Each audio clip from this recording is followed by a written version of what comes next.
hear myself through my headphones. Yes, man. Like, I feel real good about this right now. Pay attention, because you are now listening to Permission to Speak Freely. Nah, man, I was like, I had that little purple, I got that little purple joint going in the back. I don't know if you got to see it, man. You know what I'm saying? Little purple background, bro. You got like 3 shadows too, man. I know, I see that. I got to figure out how to get rid of that. But I work on it. I can't do it. I work on that, though. I'm going to work on it, bro. Thanks, though. 3 shadows is wild. They doing different things and shit, man. It's Valentine's Day today. Yay! Happy Valentine's Day, man. Everybody. Yeah, I don't know if we should be whispering that. And this today recording, so this episode going to drop after, but I don't know if we should be whispering that because we definitely probably shouldn't be podding, man. Yeah, man. We definitely shouldn't be podding. No. And, hey, I'm happy, Damon. We are caught up. We are like not caught up, but we're current again. So for the listeners, we skipped recording last week, right? So we current again. We are back a couple of days before the episode, which feels good, man. Yeah, Damo. I'm glad we caught up for you though, too, bro. Like you was getting that work in, bro. Trying to keep it all lined up and keep it going. So I'm pretty excited about it being caught up too, man. We ain't put no clips out from last episode, not one. You know what I mean? Not one. I was going to put the one clip out about, we was talking about Fat Chief or whatever. I was going to put that out. I didn't even put that out. Like I made a clip, the joint where we was like, what's your perfect division? Yeah. It was 17 minutes long. I was like, it was just love week, man. It's Valentine's Day. It was a week of love, man. Yeah. For real? Yeah. Yes. Yeah, for sure. Must be nice. Hey, man, some of us got to do it. So what's hey, David, man, what you got planned, man? You got like, you know what you got planned? I know what I got planned from where I'm going and where I'm eating at and stuff like that, man. I still got a couple more things to line up for me, but bro, I think it's gonna be a good weekend, man. Like everybody probably by now know me and Dumbo have been doing this for a while. It's a special week. You know what I mean? Me and the wife, we got like 3 days straight, bro, of like Valentine's Day, her birthday tomorrow, and then the anniversary after that. And I have to put my best foot forward every time, man. You know what I mean? I try my best, man. But I tell you this, though. With these 3 days, though, I'm starting to feel, and I got to do better, that Valentine's Day is probably taking the back seat. Yeah. A little bit more than it used to. Like, you know what I mean? So, yeah, Valentine's, but you got birthday tomorrow. I got to go hard for that. You know what I mean? You know I got to go hard for the anniversary. So it's still like, I don't know, bro. You know? Yeah. Valentine's Day is Valentine's Day, though. But yeah, it should, right? Some candy, flowers, and a date and a card, man. You know what I mean? That's all you need to really be doing. You know, I'm going to take Angelina Skims today. Mm-hmm. And just have her buy shit, like a little shopping spree type joint. The thing is, we did some stuff yesterday too. And then I got Amari, you know, so today was the first year that I got her a Valentine's Day card and Valentine's Day gift and bag and, you know, stuff like that. So, man. You know, just trying to bring her into the fold, man. We could leave that topic, right? We could leave the Valentine's Day topic, right? We ain't got to stay there, right? Nah, man. I don't think you need to, man. I think Valentine's Day this year for me is pretty easy this year, man. You know, you get some things, you see some things. I got my daughter's weekend. Figure out, you know. I sent some text messages. Received a couple text messages or a text message. Yeah, like a Valentine's text message.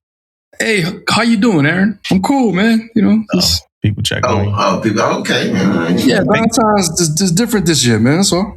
How you holding up? I'm holding up better than most. Okay. Yeah. Hey, well, we came into this week, and this is not a Damo topic. Not at all. Not the first part. And even with the shit happening, it ain't a Damo topic. Like, but the Super Bowl happened, right? And confession: if the Eagles ain't in the Super Bowl, I don't care too much about it. But I did watch it. But football, if it ain't about the Eagles, I really don't care about football. I I stood 10 toes down when it came to the NFL, and I never.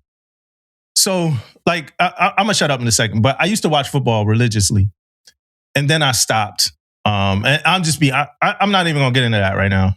Shout out to all of our listeners, right? But I stopped watching NFL because I stopped agreeing with some of what they were doing, and I never went back.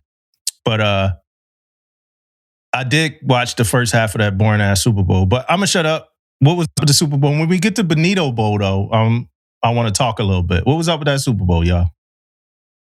Yeah, Super Bowl didn't live up to, the hype. But I kind of knew that though. Like I knew that coming in. Seattle had the most dominant team, and it showed. I mean, it showed in the game. I think Patriots stood in there as long as they could. Their defense held up as long as it could. But I think the better team at the end showed they was a better team, right? But yeah, I wasn't impressed with the Super Bowl leader, man. Like even with the team. But I will say this, and this is the last thing I'm gonna say about the Super Bowl.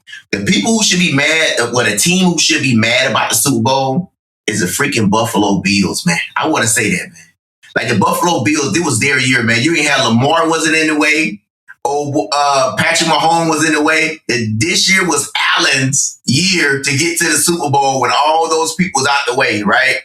And they flopped, bro. The Buffalo Bills flopped in the AFC. They let the Patriots in there, and the Patriots flopped in the Super Bowl. You know what I mean? So that's it. I have no sympathy for Josh Allen and the Buffalo Bills. I mean, they changed overtime rules, 3 years ago to help him out? Like, I don't want to hear that, man. The biggest thing for me with Super Bowl is those commercials sucked. There's not one commercial that I remembered, man. Ass, bro. Bro. Yeah, I dozed off watching the game. Started snoring. I was a horrible host. I was getting clowned on for that. But yeah, it wasn't memorable. Yeah, it wasn't not one commercial was memorable. Well, we haven't talked about that enough either. I hear a lot of people talk about those commercials, bro. Those commercials, whack. Well, yeah. Well, live TV is kind of dead. And I mean, like, we could still get a Netflix live boxing event or a football event live, but like, remember we used to watch the Super Bowl so we could watch the commercials that's going to launch, or we used to want to watch the movie trailers. But YouTube, in my opinion, YouTube changed all that shit. Like, nowadays you might get a teaser saying to go to YouTube. You know what I mean? Like, hey, to watch the full Mario trailer, go to YouTube. So, and like a couple years ago, the Super Bowl commercials were airing on YouTube before the Super Bowl. They'd be like, hey, this is a Super Bowl commercial coming on. So I think YouTube kind of killed, all that we put behind that type of advertising, to be honest. It did, the availability of it, because it's like back in the day for YouTube, if you missed that commercial, you kind of at the mercy of the next time it gets ran on regular television throughout the week. Yeah. But I would think, even though YouTube changed the landscape, you still have that captive audience watching the game live. You're not pausing it. So I think you would still be able to capitalize on active eyes. But yeah, I don't think they care. Like, yo, man, nobody cares. We'll just throw it on YouTube later. Yeah. I think they don't care, right? I think I don't think they quantifying, and it's going to lead us right into the halftime show. Right. But I just don't think they quantifying viewership from the live, like the stats from the live viewership, i.e., right? Bad Bunny's halftime show. Of course, so live, right? I think 135 million people, they watched it. Record breaking. Yeah, and it was the same thing last year, and I probably the year before that. Yeah. Right? Michael Jackson's still holding top 5 though. That's crazy. Yeah. But when you look at when you go back to like Michael Jackson's, for instance, it was a show for the people in the stadium, right? It was a show for the people in the stadium, right? It was a concert like that. Nowadays, when I'm looking at Kendrick's and I'm looking at Bad Bunny's, this is a production for the viewer from their house or on their phone or whatever. Because if I was in a stadium, I mean, where the hell is Bad Bunny at?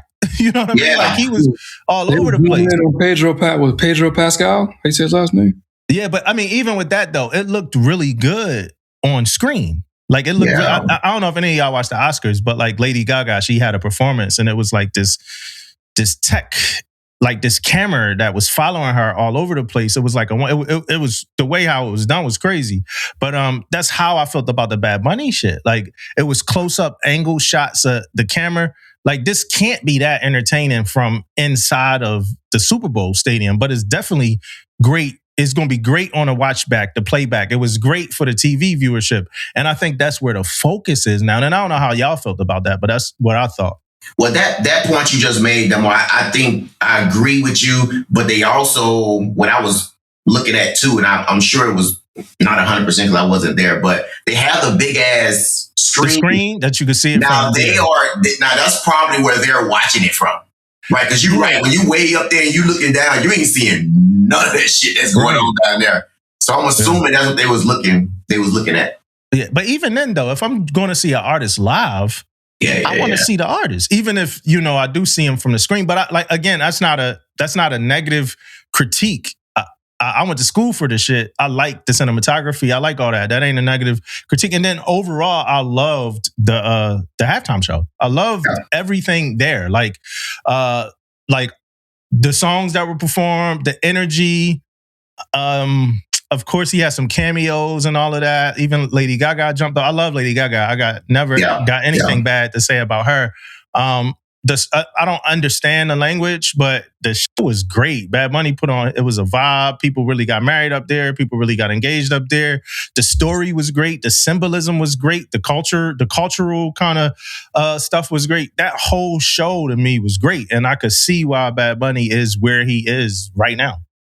Yeah, 100%. I loved it all. Everything you said, Dumbo. Now, I do have, I didn't understand a lot, but great beats, great everything else, what he was standing for, what he was doing, the message, all that stuff was great.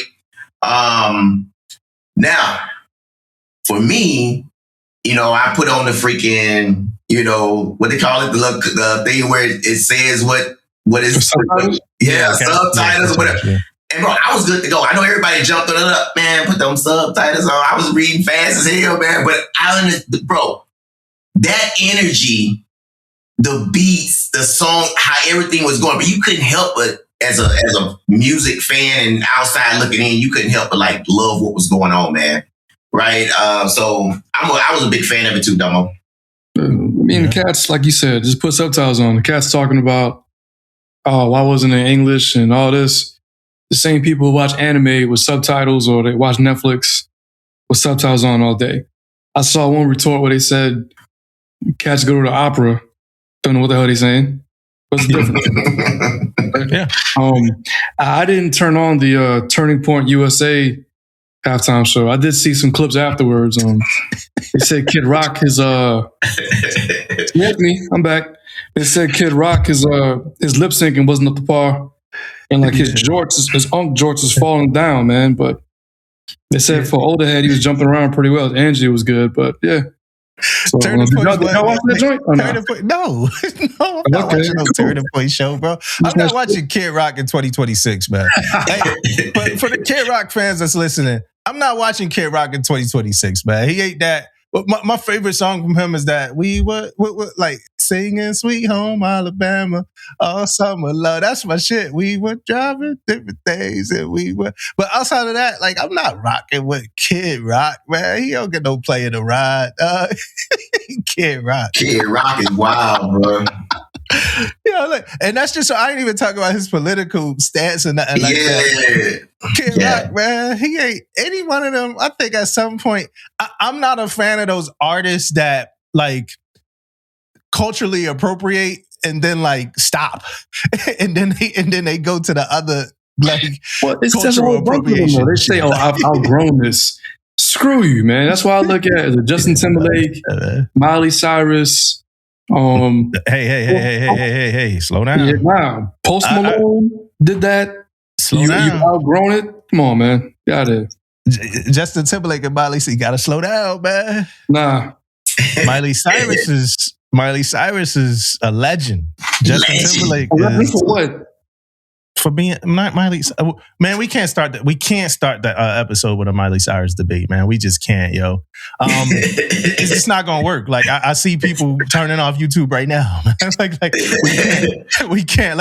Hey J. Cole, let's go J. Cole. We could talk about Miley one of these days on a music show. I love Miley Cyrus. No, let's not. We good. J. Cole. So J. Cole dropped his long-awaited album, The Fall Off. I want to talk about the album a little bit. I want to talk about his rollout a little bit, and I want to talk first week numbers. We can start at first week numbers. He did 291 first week, which is massive. Massive. Yeah, it's still big three numbers. It's still in the family of your Kendricks, right? Kendrick did 321 or something like that. So it's still in the family of your Kendricks. It's still in the family of the Drake's over 250,000. I think Drake's be a little higher, like 400,000, 500,000. But he's still in that. And I, when they were projecting like 197, and I was looking at Cole's rollout, I'm like, this don't look like 197. You know what I mean? And that's a throwback, if anybody remember, that's a throwback to Cole's first album that was projected to do like less than 100,000. And Cole was like, it don't feel like less than 100,000. So that's a little throwback to the Sideline Story, because that Cole never did under 250 his whole career. It's just for an album, right? It's just a J. Cole thing. Did y'all get a chance to hear the album? Well, I know Aaron didn't, right? I just didn't care. Yeah. Wow. Because I like Cole, but I've not dove into his catalog like that. And then what turned me off was just albums dropping out. Everyone just wants to critique and be like, "Oh, it's garbage." I'm like, it ain't been out for 48 hours yet. So I was like, I want to let everything die down, and then I'll dive into it. So that's kind of why I'm steering away from listening to it right now. Yeah. Now let me tell you. I haven't listened to the entire album, but I think what I knew we was going to talk about it, so I was running and I do my thing and I cut it on and whatever, right? And my biggest thing is that when I open it up and look at it, that motherfucker like got like 100 songs on it, bro. I'm like, God damn, that's a lot of songs on it, bro. Yeah, double album. A lot of songs, bro, but let me tell you. Now, let me give you my quick critique, Damo. Quickly. I love J. Cole's storytelling, bro. Like, he has to be one of the best when they're talking about, like, not just going in there talking about money, talking about women, talking about all this stuff, bro. This dude is a storyteller, and I'm telling you right now, listen to the song, probably the first side, yeah. Bro. His storytelling is out of control. And then on top of that, the beats, bro, some of those beats was hardcore, bro. And I'm a beat guy. Like, I'm not this guy that comes in, and maybe because I'm from Mississippi, bro, you know, beats me more than the rapper to me, bro. You know what I'm saying? If I got a cold beat in there, man, I'm like, let's go, right? So, bro, his beats was on fire. His storytelling was on fire, man. And so far, I'm excited when I get back on the treadmill to cut this thing back on, man. So that's my thing. Did you take any risk, or was it like formulaic J. Cole from past albums, or he just like he stuck to the formula? I think he kind of stuck to what J. Cole does, right? And that's what I was a critique. Cats like, yo, like this your grand opus, grand finale for double album. Maybe take some risk here and there. But I heard it was like, no, I'm stick to it. Aaron, listen to the album, bro. You gotta listen to the album, bro. Okay. You know what I'm saying? Because like you got to, man. Like just respectfully. Like yeah, I'm not resisting. I just turned off. Like, man, you gotta listen. Like you going off what other people saying. You know what I mean? So I got swayed by algorithm, man. I got swayed.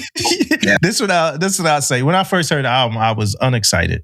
But what happened was, 12 o'clock midnight drop. I woke up at like 2 o'clock, and I put it on and played it from my phone and did all my morning routine shit, like brush my teeth, wash up, do all the morning routine shit, and just totally like unexcited. Like, yo, what the hell is this Cole album? Everything was kind of running together.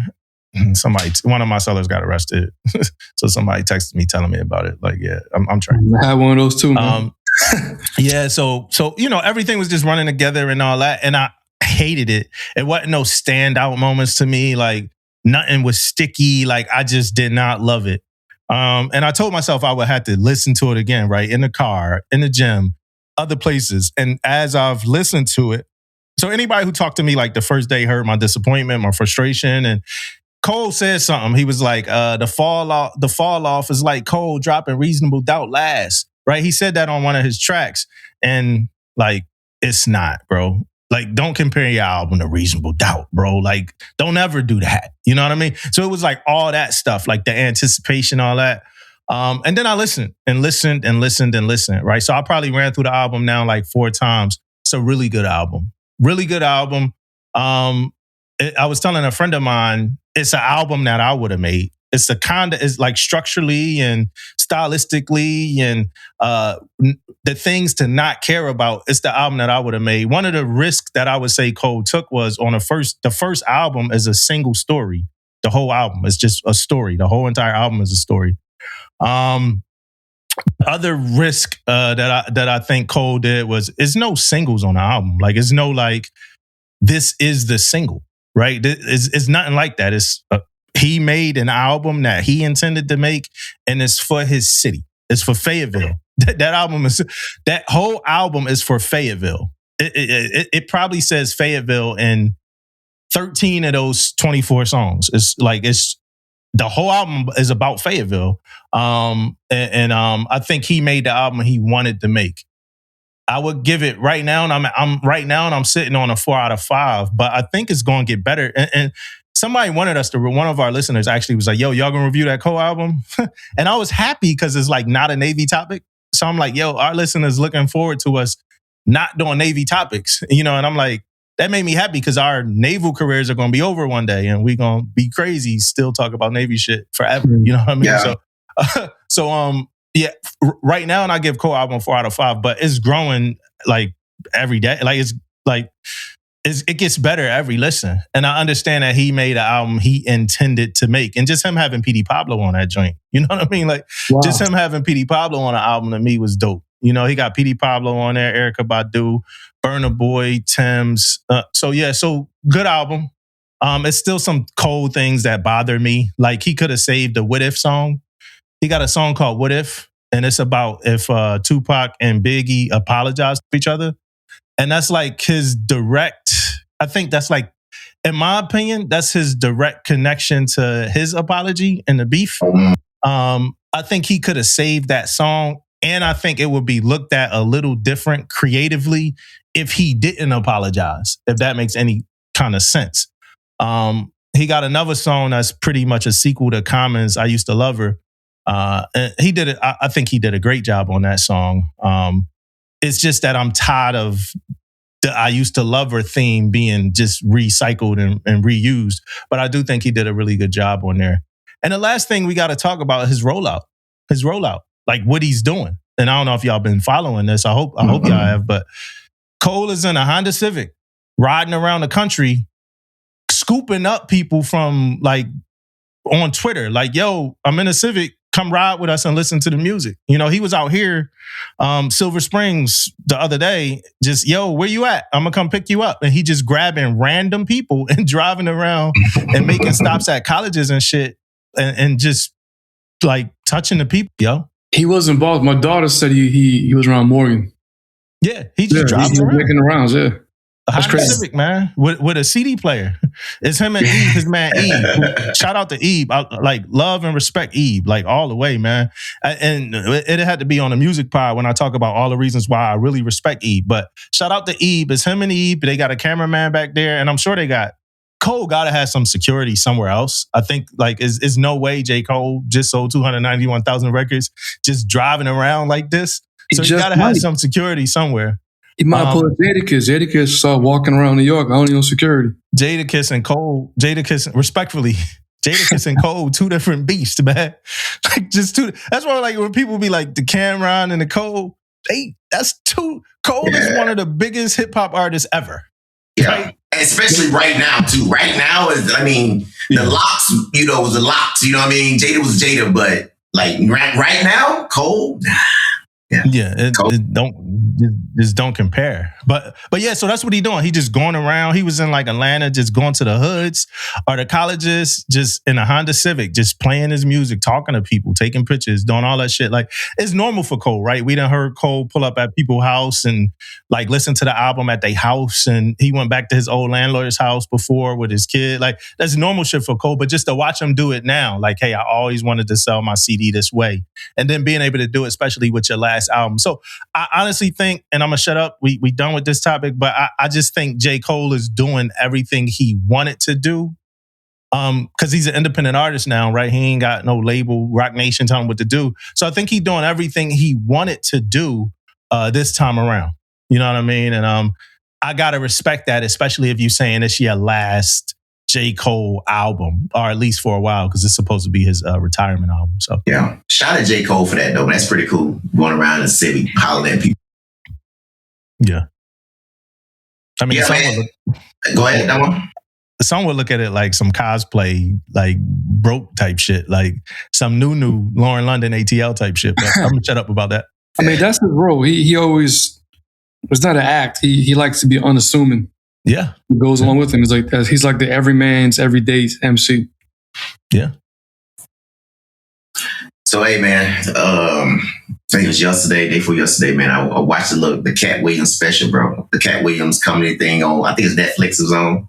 Yeah, bro. And I wanted to mention this, man, because we all know or kind of agree that Chappelle is like the GOAT, right? Like the GOAT of like comedy or whatever, man. But man, Cat Williams is there too, bro. Cat Williams, man. Look, I know people don't like Cat Williams. They got their own little whatever, bro. That, like, when I watched Chappelle last one, bro, it was funny, but I was also listening to a message. Seemed like I was listening to a message he was trying to deliver, and he bring it back around on you and all this stuff. Man, this Cat Williams thing, bro, I was laughing. Probably the first 10 minutes, it was like, but after that, bro, man, Cat Williams had me tears coming out my eyes, man. It was funny as shit, bro. I'm telling you, he had some stuff in there, man. Like, hey, bro, the Trump shit is so goddamn funny, bro. Like, bro, he got some stuff on there, man. He talked about Usher. So, man, like, people love Usher, bro. Bro, oh my goodness, bro. This shit is funny, bro. Bro, I want to tell you guys, I want you guys to watch it, man. But it is funny, bro. I started it yesterday, or the day before yesterday. I was super tired. Only was operating off like 3 hours of sleep. Yeah. I turned it on, and I guess I watched that first 10 minutes that you said wasn't all that funny. Yeah. First 10 minutes. And I turned that shit off, bro. Like, so I didn't like the Great America comedy show that Cat Williams did. I think it's classic, right? It's fucking hilarious. And every show before that, I think is classic. I always said, like, I laugh more when I watch Cat Williams than I do when I watch Chappelle. I feel like Chappelle is better, like a more skilled technician, but I laugh much more at Cat Williams. And I can't take away from his ability at being a technician. He's great. But me and Angeline went to see Cat Williams. The last show he did, the one like during COVID, I think, and like coming out of COVID or whatever, I ain't like it. I didn't like it. I liked Lunel more than I liked Cat Williams at that show. And then that show came out on TV, and it was called like World War III or something like that. I forgot the name of it. I didn't like it. I still didn't like it. I'm like, well, let me watch it, see if I like it. I still didn't like it. So now I went into this one a little iffy, because I heard Mike Epps' show on Netflix is amazing. I'm iffy about Mike Epps too, because some of these shows I'd be like, So I went into this one day, man. I can't lie, I ain't get past that first 10 minutes. So, and it wasn't only because I didn't think it was funny. It was also because I was tired. So I'm going to go back in now that you said that, because I think Cat Williams is funny as shit. It's funny, bro. I'm going to go back in now that you said that. Yeah, man. Take a look at it, man. It's most definitely entertaining as hell, man. It's the shit he was saying, man, was like, it's real. It's what we got going on right now, man. And he was going in, bro. Like he said in there, man, like nothing is off limit for me. So he started kind of like in that first about 10, 15 minutes, he said that. And after that, bro, he was going in, bro. Oh yeah, see, I ain't even get to him saying that. Like where I'm at, he talk about lashes and odors and shit like that. Like it's kind of where I'm at right now. How women been taking over. Like how women been taking over. That's where I'm at right now. Yeah. Most definitely, man. It's good. I didn't watch it, so I can't comment on it. Because his last joint, when he came off of Club Shay Shay, and he had the whole world looking at him, he dropped a bomb off of that. So I'm gonna get around to it. Yeah. His hat, his hat was kind of turning. That was a big ass hat he was wearing, man. Yeah, that was that big shit. I was like, but he's little though. He little, bro. That was a fitted, right? Like, fitted. Had turned back. But then, hey, you know what else I thought was funny as hell, man? He got a stool there. It's there to talk his ass, bro. He kept trying to hop up on this damn stool. That shit was funny.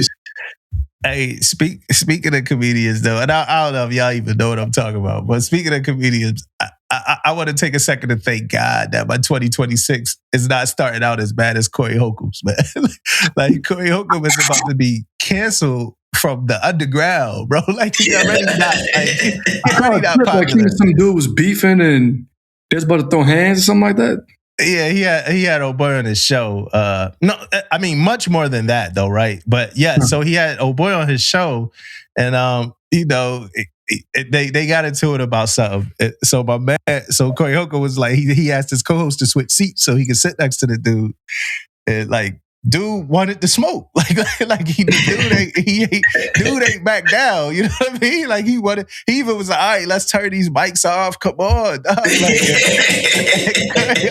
Corey Holcomb just kept talking trash. Then when dude left, Corey Holcomb like turned up more on dude. Like when he left, like yeah, fuck out of here. You know what I mean? Like after the dude left, but after that, TMZ released a video of Corey Holcomb hitting on the lady. Like hitting on a woman, like punching her in the face, mushing her real hard. And then in that same video, one of the dudes tried to break it up. Him and Corey Holcomb kind of got into like a little shuffle. And it ain't look like Corey Holcomb was going farewell. You know what I mean? So then, Joe Budden talked about it on his podcast. Corey Holcomb and them responded. And then Joe Budden went scorched earth on him on like the next episode. And then there's other people, some lawyer now, and just Corey Holcomb just is not having. He been getting gigs canceled because of him putting his hands on a woman, which I mean is like well deserved. Yeah, and he seems delusional about it. Like y'all gonna believe TMZ? Yes, it's a video, bro. Like, it's a video of you. You know what I mean? So I like for the listeners, I ain't even want to explain that all, but like. Yeah. I'm just happy my 2026 is not starting out like Corey Holcomb. Because like I said, he's already an alternative listener. Like he only survives off of cult following. He hasn't had a legit like Comedy Central HBO type of stand-up in like maybe 10, 12 years. Yeah, because I'm assuming he already been like quasi blacklisted, like so he only got a cult following. He about to lose that. Like how do you lose a cult following? And he is gonna lose a lot more messing with Joe Budden. Hey, Joe will go in on you, bro. Like Joe said this man. Too. Yeah, Joe said that man look ashy yet damp. Look ashy and damp at the same time. Oh my goodness, man! Did you peep the Ja Rule, Tony Yayo murder flight scene? Yeah. When Ja Rule apologized, he's like, "Man, I'm about to be a grandfather. I don't even be doing this." Yeah, you can't don't care though. Yeah, they too old. I think it's stupid, man. But it's just that's the level of petty, that 50 got with his henchmen. So 50 actually had one of the best Super Bowl commercials. I don't know if it aired during the Super Bowl, but it was a Super Bowl. It was a DoorDash commercial. That was really good and really creative. Like I said, I don't know if it actually aired for the Super Bowl, but it was about getting beef delivered. And like he had a bunch of puns on like Puffy and like all of that stuff. Like he had the honeycombs. Yeah. It's about beef. And he had honeycombs. That's crazy. Yeah, I know what you're getting at, but I knew it when I initially said it. Like, I know my brain is working, baby. David, You know what I he mean? ain't taking the bait, man. Yeah, my brain is working. But he had the Ja Rule joint. He had some Puff disses. He just had a whole bunch of little disses in the DoorDash. It was great. It was really good. Damon. Yeah, man. Damon. Yeah, man. I freaking So I went to San Diego, man, for a week, man. Went up there and, did some type of symposium, for all the aviation CMCs. I guess the new aviation CMCs with the Force. And they invited the wife out. So me and her went up there, man, and for a week. And we had some fun up there, man. The weather was great, 70-some degrees. You know what I mean? I'm in class. I see Elle out there, after she got out of her little class with her feet in the sand. We met up with a couple friends down there, man. We just miss San Diego, man. Like, I don't miss the prices. I don't miss it being so expensive, but the area, man, the people you used to know, people you used to hang with, things like that, man. I just miss San Diego, man. Yeah. How far away is it? Shit, man. Was it like, I think 5-hour drive? Now, let me tell you what they did to me. How we had to, bro, they rented me a vehicle to drive. Bro, ain't that crazy? But it was all about the shutdown stuff that was happening. And they wasn't sure about the funds and stuff. So they said, you know what? Let's go ahead and get a rental car and you guys can drive down there. And I said, oh, okay. We drove it. No big deal. Put no miles on my car. I'm good with it. But it was about 5 hour drive, man, which ain't crazy, but still a nice little drive. But yeah, man, I most definitely. Then I had that Friday. I had to get out of there quick because my son had the senior night, man. So I made it back for that, man, on Friday. Hit a little bit different, man. I got four kids, man. This is the youngest one, man. Hit a little bit different this time because I know he's the last one. You know what I mean? So at senior night, last one, So you tear it up? I don't do all that tear stuff, but I was in my feelings, but I don't have a tear back, bro. But so what's the difference? What you looked in the mirror and beat on your chest or something? But I think from an emotion standpoint, it was a little bit different. So how do you display them? That's what I'm saying. So you say you don't got tear ducts. Display some emotions. Yeah, you say you don't got tear ducts, and you say something hit different. Then how? Well, it hit me different because I think when I say emotional wise, I feel like the hugging, me and Ella looking at each other, knowing it's the last one, that type of emotion stuff, man. Like, I don't, it just hits a little bit different from there, man. And then DJ, man, like the dude had grown so much, man. Like, I thought DJ was going to be like, me and Ella, we thought DJ was going to be like the one that's like, freaking 5'5". You know what I mean? He hit a late growth spurt. Now he's like 6'1". And we like, even in that picture, it's like, damn, bro, this dude grown the dude now, man. So it's crazy, man. Like DJ grown up, man. So yeah, it was a good week though. Good week, man. Like I said, miss San Diego, man. And I don't know, man. Maybe think about where I'm going next, man. When I got there, man, I was like, man, what I really want to do. you talking about like duty station next? I don't know, bro. Like, I like if I go somewhere else and do anything else, do I want to go that route and get back down there? I don't know. Let's definitely make you think. Hey, all right. Well, look, Aaron, you ain't been around, bro. Where you been at, man? I was at the past 2 weeks. I was getting back in the flow of work because I was TAD. I went to the Keystone course, and I kind of got an early look at it in my career because of the uniqueness of the tour I'm at and being with the hospital, with DHA and the Army.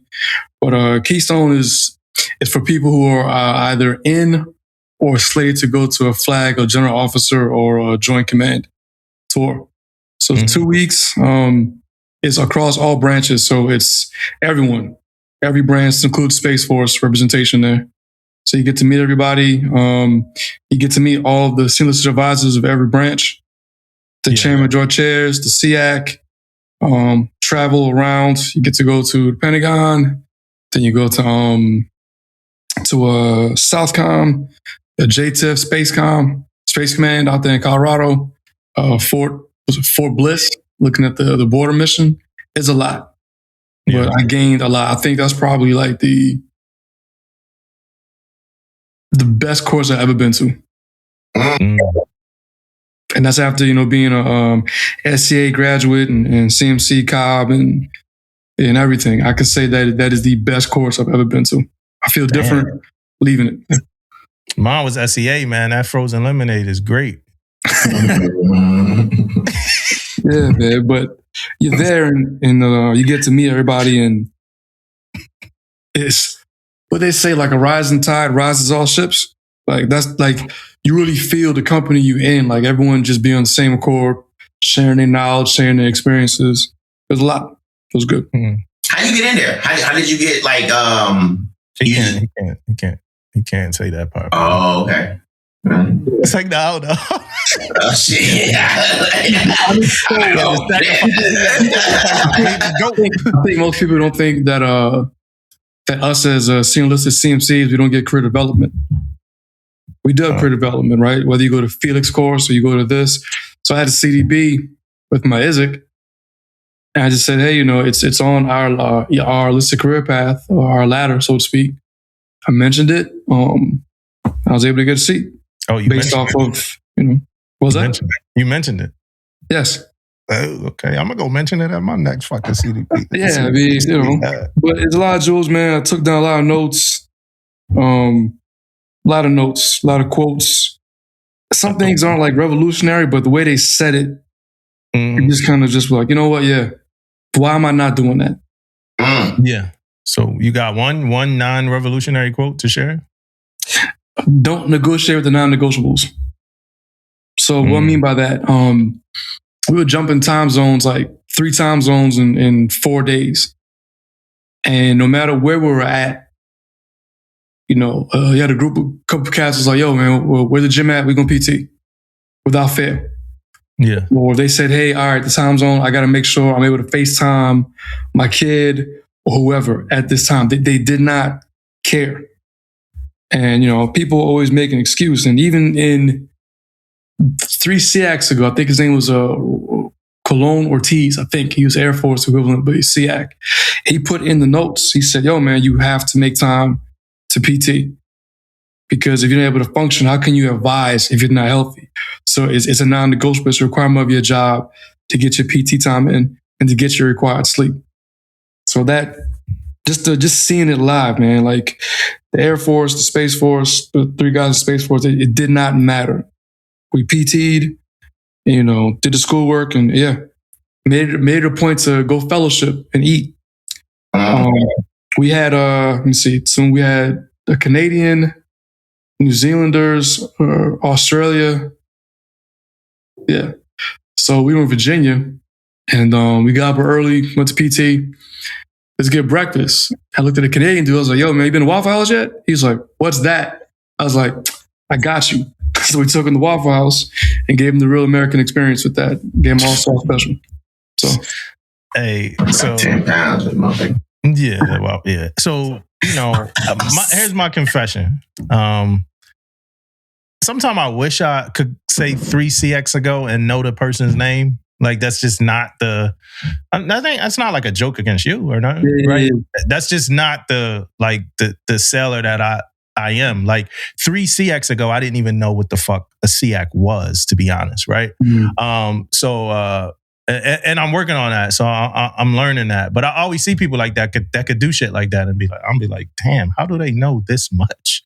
Like I admire that. Like I admire that shit. I'm the same way. I don't be knowing either, bro. Everything we when we talk about something, and I feel like I'm about to talk about whatever subject it is, I had to go do my research to know. Okay, let me make sure I know this person before I get to talking about it. I'm that person. But to my what I be thinking too, Dumbo, and I don't know if it's a thing or not, bro. I don't know if it's an engineering thing, but I just remember this being locked in on engineering shit. I wasn't never outside like that, bro. I was never outside like that, bro. You lucky to catch us at the head, bro. They like Troy Black. What that was the last dude name, right? Troy Black. Yeah, Troy Black coming, man. We in the spaces. We don't know who that is. I'll tell you one thing that jumped out to me though. When the chairman it was Chairman King, Chairman Joint Chief Staff, and then the SEAC. They came to that course 2 days after everything happened in Venezuela. They didn't care. They was like, we're not missing this. And that was impressive to me. With all the breach they had going on, it's like, no, we're not missing this. We're going to be here for that course. Yeah, I'm sure it was impressive to you, Aaron.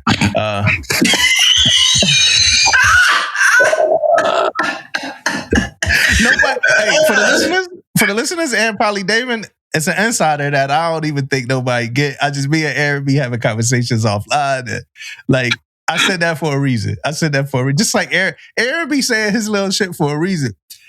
I went back on one episode. Aaron said some shit, and I was like, "Yo, if anybody catches that, we're in trouble." and luckily, nobody caught it. So, but I don't know much about this collision that happened. Right, I'm kind of learning it, getting informed of it. It wasn't a near miss. I guess it was a tap, right, or something like that.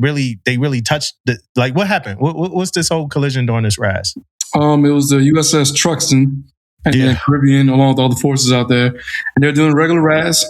And you can even pull it up online. You know, some of the crew members took their phones out. I saw that. Right. I think that's just so they collided, but they were able to push on mission afterwards. 2 people were injured, but they said minor injuries, and they're able to push on mission. So I think because once again they're able to pull away and push on mission, it's not getting as much bad press. Well, it's something that I do want to give bad press, and I might sound like the old man here on the porch, but watching sailors pull out their phones coming close to a fucking collision is the most 2026 shit that I've ever seen, but also very, very, very weird. I don't like that shit. Like, and maybe I just sound old as fuck, but I don't like seeing videos from the sailor perspective of a damn collision. My knee-jerk reaction, I'm with that. But then I'm like, all right, this is the world we're in. It's not going nowhere. Right. Now then I say, well, what if they weren't part of evolution? But bump that. Everyone on that ship is involved in evolution, whether you're actively on a watch bill or if you're on standby.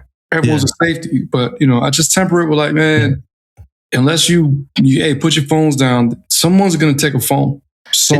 It just don't look safe, bro. So first off, it's the evolution, right? Can you have your phone? Like, I could be completely forgetting it for the people that's out there right now, right? It's been a while since I've done a RAS. Can you have your phone during that shit? It's nothing saying you can't, right? No. We can't have our phone because aren't we at like restricted maneuver and stand anchor and all that shit? Yeah. Right. They put it in airplane mode. It's still recording. All right. So your phone's in airplane mode. Okay. So your phone's in airplane mode. But like, you're not like, I don't know. Cause what if my whole issue is, what if it wasn't like just that tap? What if it was worse? Like, and you out there with your phone, you don't have positive control. And like I said, maybe I just sound old. And for the listeners, tell me. It's the same as if like, people see a car on fire. They civilians, bro.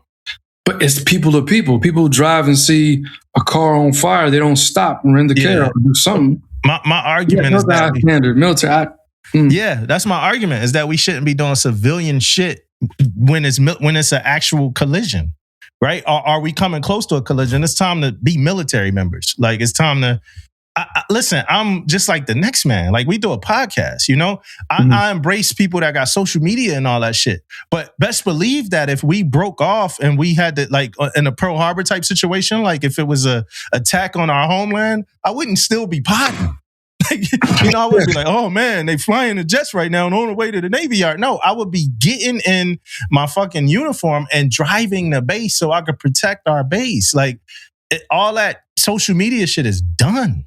And maybe I'm tripping. Like I said, maybe I am tripping, Aaron. So, what about you, Damon? Are you recording? Maybe not you, right? But how do you feel? How do you feel about that shit? I didn't see the video, but I'm thinking more that everybody is not on an evolution either, though. Yeah. You know what I mean? During that time, maybe that's who out there, recording because they may be just, standing by or watching it, taking pictures of it because they want to show their family, You know what I mean? That the other ship and what they doing or whatever. So I don't know the outcome, but it's dangerous though.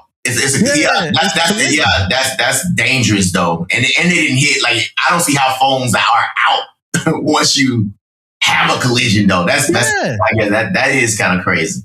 Like what if it got worse and you out there on your phone and you fall into, we've seen, and maybe it's because not all these people have seen what happened in 2017, but we have people on. We just had Ken on talking about the shit. Yeah, right? I agree, man. I'm not trying to be. Maybe I am getting dull to it. It just, the phones don't go anywhere. Yeah, I know. Also in that area on the Iwo Jima, they lost a Marine this past week. Lost out to sea. Chukwu Ofora from the Iwo. They called off the search. Where people have their phones out, you know what I'm saying? Stuff is real. I don't know. Yeah. So rest well to our fellow service member, right? And prayers to his family. But speaking on like things that I just don't want to see, like from sailors or people in uniform, this commander that was arrested for the sex crimes, right? And this was a while ago now, but St. Johns County Sheriff's Office arrested Jonathan Sayburn with assistance from Navy Criminal Investigative Services and U.S. Marshal Service, right? He was charged with lewd and lascivious molestation. What the fuck is that word? Lascivious? Exhibition. So molestation, exhibition, and child abuse. They began the investigation 2025. A victim came forward to report delayed incidents of abuse.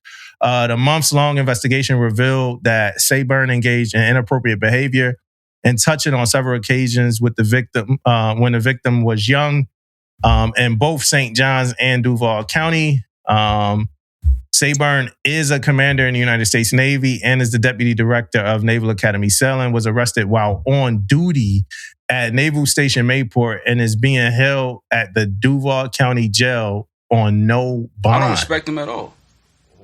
You never shake his hand again. Shake his hand? I'll shake the room before I shake his hand, bro. That's just what it is. So, these cases. So I was recently talking to somebody that got caught up on something like this, and like they were pleading innocent. So I'm have a little bit of respect for that, but it's just a disgrace watching a service member get arrested in uniform. And that's not in defense of the service member at all. That's just, I don't want to see that. You know what I mean? And again, like I said, I'm not defending the service member. That shit is disgusting. You know, and you deserve to be pulled away in uniform, but it's just you putting a disgrace on our uniform doing that type of shit, man. And so I ain't like seeing or reading none of that. And it looks like it's a foolproof investigation. So it look like he did whatever they saying he did from.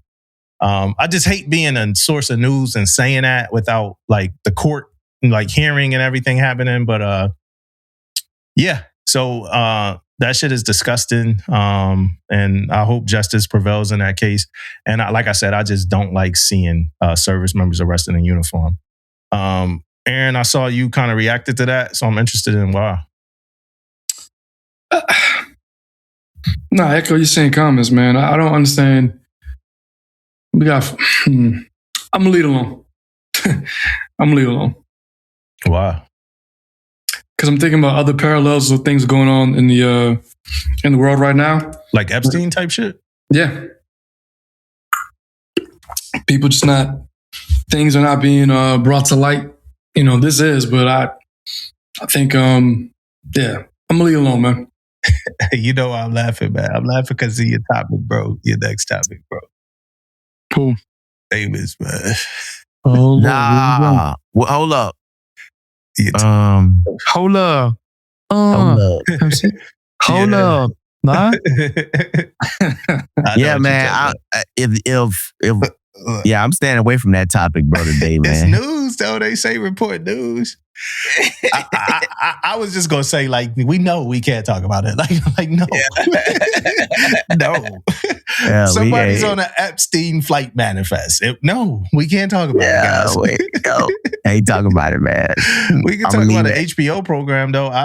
Talk to me, Aaron. Tell me about the HBO. If I could, I would. Because I went to the link and there was nothing there. And I went to it again this morning and it's supposed to be, it looks like it's CrossFit and optimized fitness. I can't get behind the rollout because I need more information. The graphics look good, but it's something in line with culture of fitness and just really tailoring the PT programs to make us more in line with like athletes with the sleep studies and the count of the calories, and it just seems like a more focused, tailored tailored fitness program, health program. Yeah, I guess so. I mean, whenever we get more, what's the other shit like Noom? Is it called Noom or for the Noom courses for the people that's on FEP now? That's going to be free for everybody. Is that what it's called? Talk about weight loss. I didn't read that. When I read it, it was like just on the skim. It wasn't the deep dive in anything. So it's another one too that's like devoted to like helping out people for like weight loss that they working with the military too. And I think it's something like Noom or something. I forgot the name of it. And y'all don't know either. So it's time to move on from that to this thing you shared us from NAP compliance. Yeah. So, excuse me. Yeah, Sailor. She came on NAP and said, "Hey, I'm on a DDG. I'm leaving tomorrow. I'm a single parent, one child. Wondering if anyone has a daycare on base and recommendations for housing."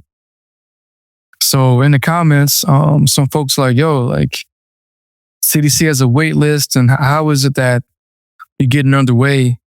You have no child care. Like family care plan fell through, sponsorship." Then I saw it in the chief page, and they're like, "Yeah, she should be on the stay behind list." So I don't know what the final the end result is with this, but it's just crazy to me that if that's where it was, that sponsorship program fell through. This person, like, how does it come to where she's a day before getting underway and it's not resolved that she's either going to stay behind or she has a family care plan square? That's a CMC program, a command program. Yeah. This message is hard to understand because it says anyone stationed in San Diego, the DDG 92. So anyone stationed in San Diego, the DDG 92, right? That's the Momsen, right? Damn, Amari sounds like a fucking moose right now. Like it's crazy. She sounds like a moose right now, running through this house. So anyone stationed in San Diego, the DDG 92. I'm leaving tomorrow, and I'm a single parent with one child. I'm wondering if there's daycare on base and recommendations for housing. The way that I read that is not like, and I could be reading it weirdly, but I don't read that like this person is about to go underway tomorrow and they already on the 90 on the Momsen. I read it like they about to go to San Diego tomorrow, so they could be on the Momsen, and they looking for somewhere to live and daycare. Because why would they be asking about housing now? I guess other people knew more from looking at the comments or something. But I'm not reading it. Like, I don't read this as like she on a ship and it's about to go underway. Yeah, and I don't read it as her like, if I was in this situation, it seemed like it'll be more to this though. It seemed like it's nonchalant, like it ain't like it's an emergency, right? Yeah. To me, that's an emergency. You know what I mean? Like, I don't read it as it's like, this is like, man, I don't got nowhere for my kid to be. I got to get on the way. I'm not just reading it that deep. I'm just reading it like kind of like Damo reading it, kind of like, yeah, I'm just looking for a daycare and looking for somewhere, give me the right information. My eyes locked into the comment from the chief page saying that she should stay behind on the stay behind list. Yeah, but I locked in on that, not just a general, like you said, general conversation. Like, yo, I'm about to hit the area report here. What do y'all know? But even still, sponsorship, right? Yeah, you questions like, hey, what's your family dynamics? Welcome board package, all that. Like, that's some of that. And that's what some people saying. Like, yo, no offense, I feel for you, but you leaving tomorrow. You just asking us now. Where's your sponsor? Right? There's other people. CDC has a long wait list. Get on it. It's a program. The one chief that talking about the stay behind list, I wonder where they. So this chief says she should be on the stay behind list. She literally checked in 2 days prior. Has she even had a chance to do her house hunting leave or anything, she will need to establish her FCP. She got her orders 3 days before and was on a flight that night. The ship should not be taking her underway that close to reporting. I don't even know. And this might be us as a platform, like news platform or whatever we want to call ourselves, reporting shit from social media. Like I don't know where this person they're not saying the sponsorship program on that command is off and none of that. We're just saying it just caught my eye. Yeah. What if there is a situation like that happening? That would be crazy. Yeah. If it was a situation, I mean, sponsors, right? That sponsor program is essential, right? That's another one of them programs that's super essential, Hey, did y'all see that Military Times interview? The CNO Military Times interview? It's like a 21-minute interview. Yeah, I got the like 15 minutes of it. Nah, I didn't see that. You couldn't finish the last 6. Nah, and the reason why I couldn't, some came up, brother. Some came up, brother. Let me turn this shit off, man. Hey, double. Let me turn this off. I want to respect you, but I can't. And I'm going to tell you why. Because he said, let me turn this shit off, boy. But, what I would say, man, it's like, it's what we know from the CNO, man. It's stuff he been saying. You know what I mean? It wasn't nothing eye-popping in that interview. It's stuff we already know and stuff he always talk about. You know what I mean? So, yeah, it was definitely like, it was definitely run of the mill, right? Dude said, yo, I'm gonna ask you the hardest question. What you doing for the holidays, man? like that was the last question, And he was like, I'm spending time with my family, and even that felt, and no offense to the CNO or not, and this don't got nothing to do with CNO. This got something to do with these media platforms. And no offense to Military Times either. This just got something to do with how these things happen. Because even the question of what you doing for the holidays is like, you gotta ask it. Because now you want to also humanize the CNO. So now you're going to give him a chance to tell you that he's a family man. Right? Like that's the way. That's just the way, we talked about, the sellers. We talked about tech. We talked about, and every answer was really like a headline. Like they ain't dive in a deep dive. Do podcast, please. Like somebody, CNO, somebody, whoever, do a podcast, please. At this point, but like it was just the overarching kind of top line things, right? Because one of my do betters is about the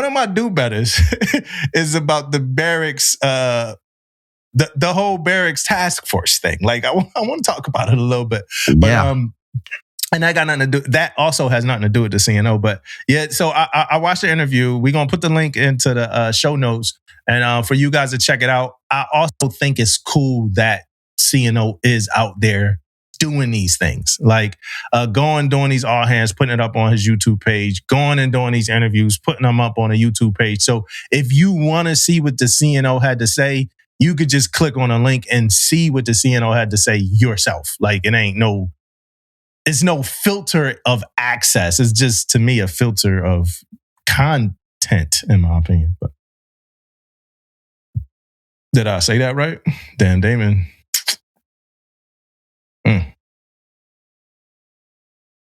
Yeah. But you got no thoughts on that at all, Aaron? Nah. Because are we recording right now? Yes. Okay. Yeah, none. Our podcast, where we have thoughts on things, man. Nah, I have a thought. You can't say it on the podcast? Nah. Okay. Nah. All right. Well, Hey, Damon having some technical issues, and we're gonna keep recording. And if he comes back, he comes. If not, then so we got a question from a listener. It says, "I need some mentorship. When you decided to re-enlist, what factors did you consider? I'm at this crossroads. I'm overly motivated. I love people. I love what I do, but I'm realizing that I'm a rare breed. I'm not seeing a lot of sellers around me that have this same energy, motivation, or mindset. I have my education and I'm continuing my education. Getting out wouldn't be hard for me right now. I've networked and built relationships. I know I could get a job in the civilian sector, making a good wage with opportunity for growth and income. On the flip side, I love sellers and I know what I could bring to the table as a leader in the Navy and as a seller. The environment that I could cultivate, even at my level currently, is amazing. I'm not saying this to brag.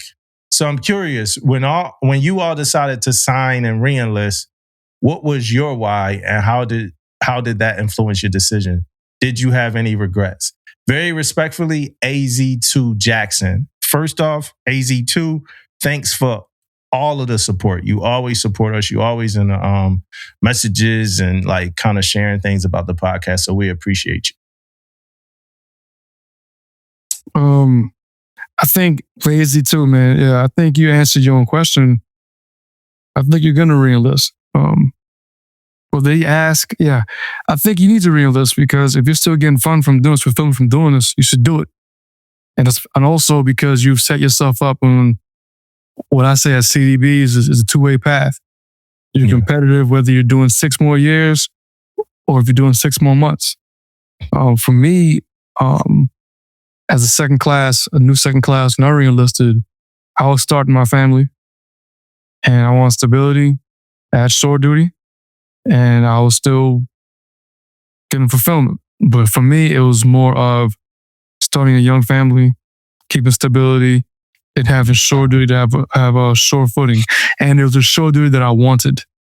And that shore duty would have set us up for me to get out or to keep pushing. We kept pushing. So the family stability dynamic weighed heaviest in our, at the time, decision for us to stay Navy. Yeah. You get fulfillment, man. You stay in. You do this if you want to, not because you have to, if you could avoid it. Hey, Jackson, man, this hat, man, I got this hat on. It's laying crazy on my head, buddy, but I'm trying to fix it. This hat is laying crazy. This ain't going to be good for the broadcast, man. So he said, when you decided to re-enlist, what factors did you consider? I'm going to only go back to re-enlisting as a second, just like Aaron did, right? So when I was a second and I re-enlisted, I don't know that I had the buy-in yet. And I think you hear a lot of leaders talk about like not being 100% bought into your Navy why. You know, it might be the personal why. And for me as a second, I hadn't yet hit the goals that I wanted to hit to get out. You know, it was things I wanted to do to get out the Navy. I didn't do them. You know, so some people had like started a family. Some people got like a new car or something. And I also did have a new car too.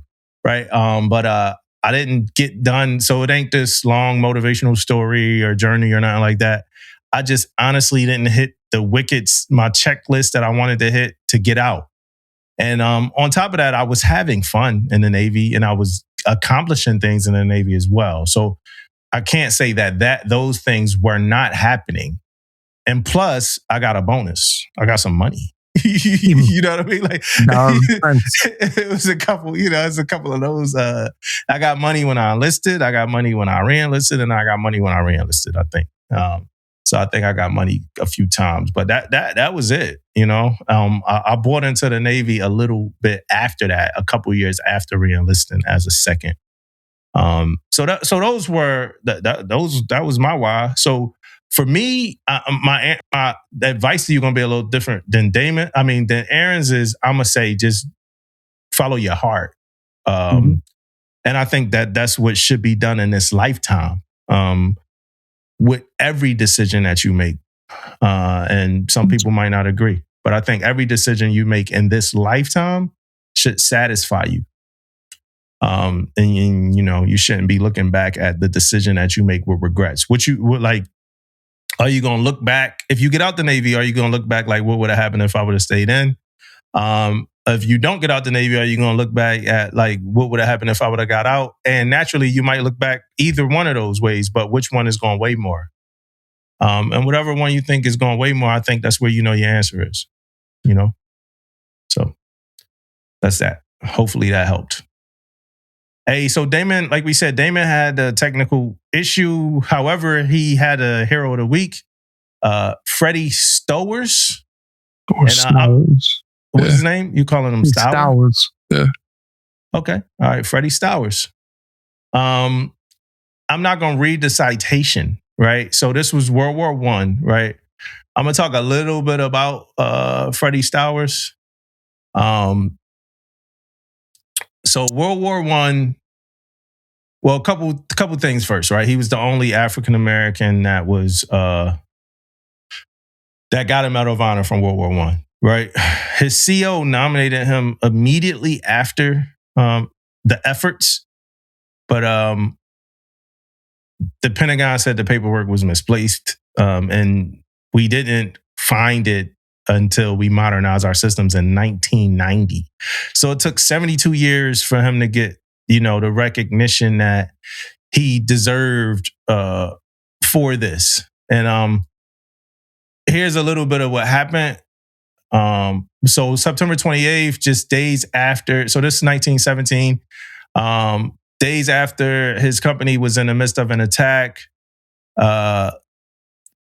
on Hill 188, Champagne-Marne sector, France, when enemy forces, they looked like they were giving up, right? So according to the War Department, German soldiers emerged from the trenches waving a white flag. They had their arms in the air, all military actions that signal surrender.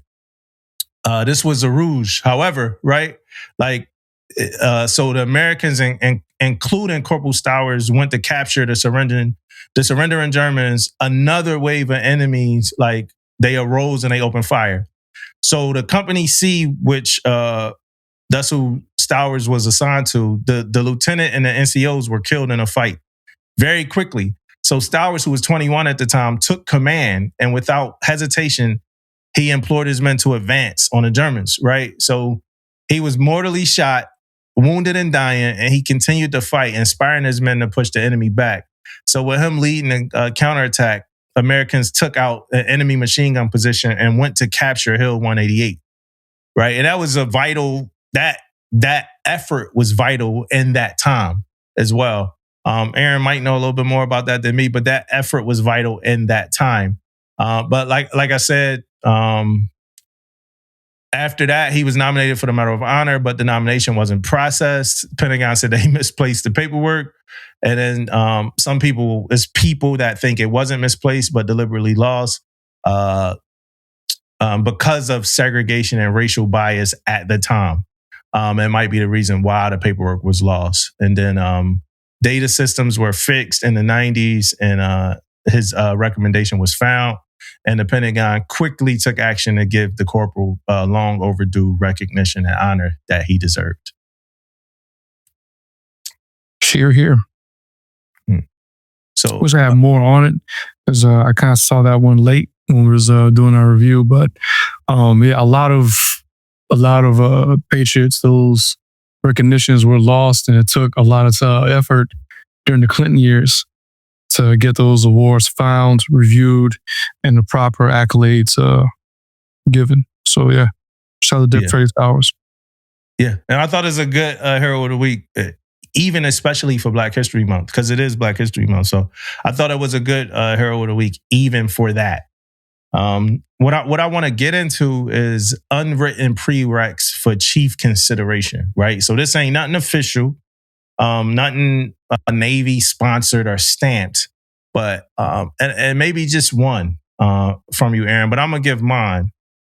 I think every chief, and it's like what you think every chief should know or have done before they become a fucking chief, right? I think every chief should know how to prepare and execute a brief to either your department, your head of department, or department head, depending on what ship you on, or the triad, right? I think especially the triad, I think every chief should know how to brief the triad, you know? But yeah, so you brief your department, your head of department, or the triad. That's one of my prereqs, I think.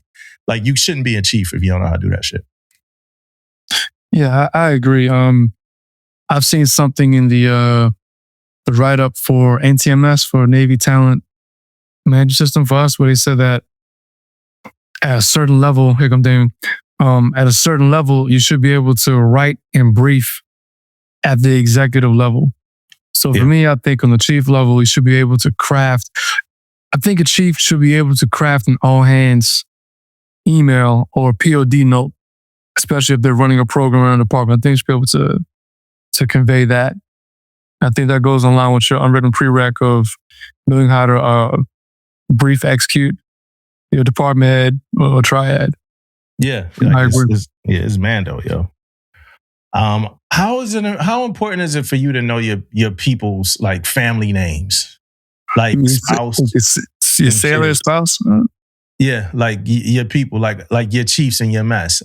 So this comes up from me being in a conversation with a few friends recently, and CMCs.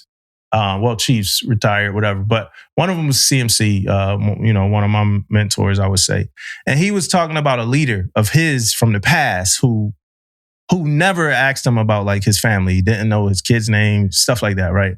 And that held weight to him, and that never really held.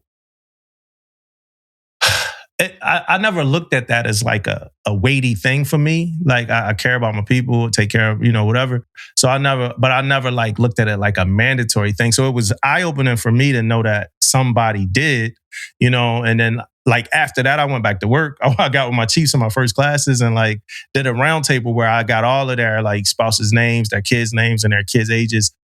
Just so I had it. But for you, how important is it to know your people's families' names and all that? For me, it's not that important. Not that I don't care. I do care. I put more weight into trying to know as much about that person's family dynamics. Yeah. Yeah. If the command is small, I would expect that to be cultivated with more frequency. But larger commands, maybe in the like small departments, right? But I just try to put a higher emphasis on, do I know what their family dynamics are? Are you caring for a parent? Did your older brother raise you or something like that? But that's nice to know. Try your best. Yeah. I think sincerity carries more weight. Yeah. Yeah. And that's how I always been too. That's how I always been. Like I always been me, and whatever that looks like and feels like, is me, so, but I just found it interesting that was a thing. Yeah. Well, I mean, I think, you got topics like that in season, like, what's her name? What's his name? The initiation, right?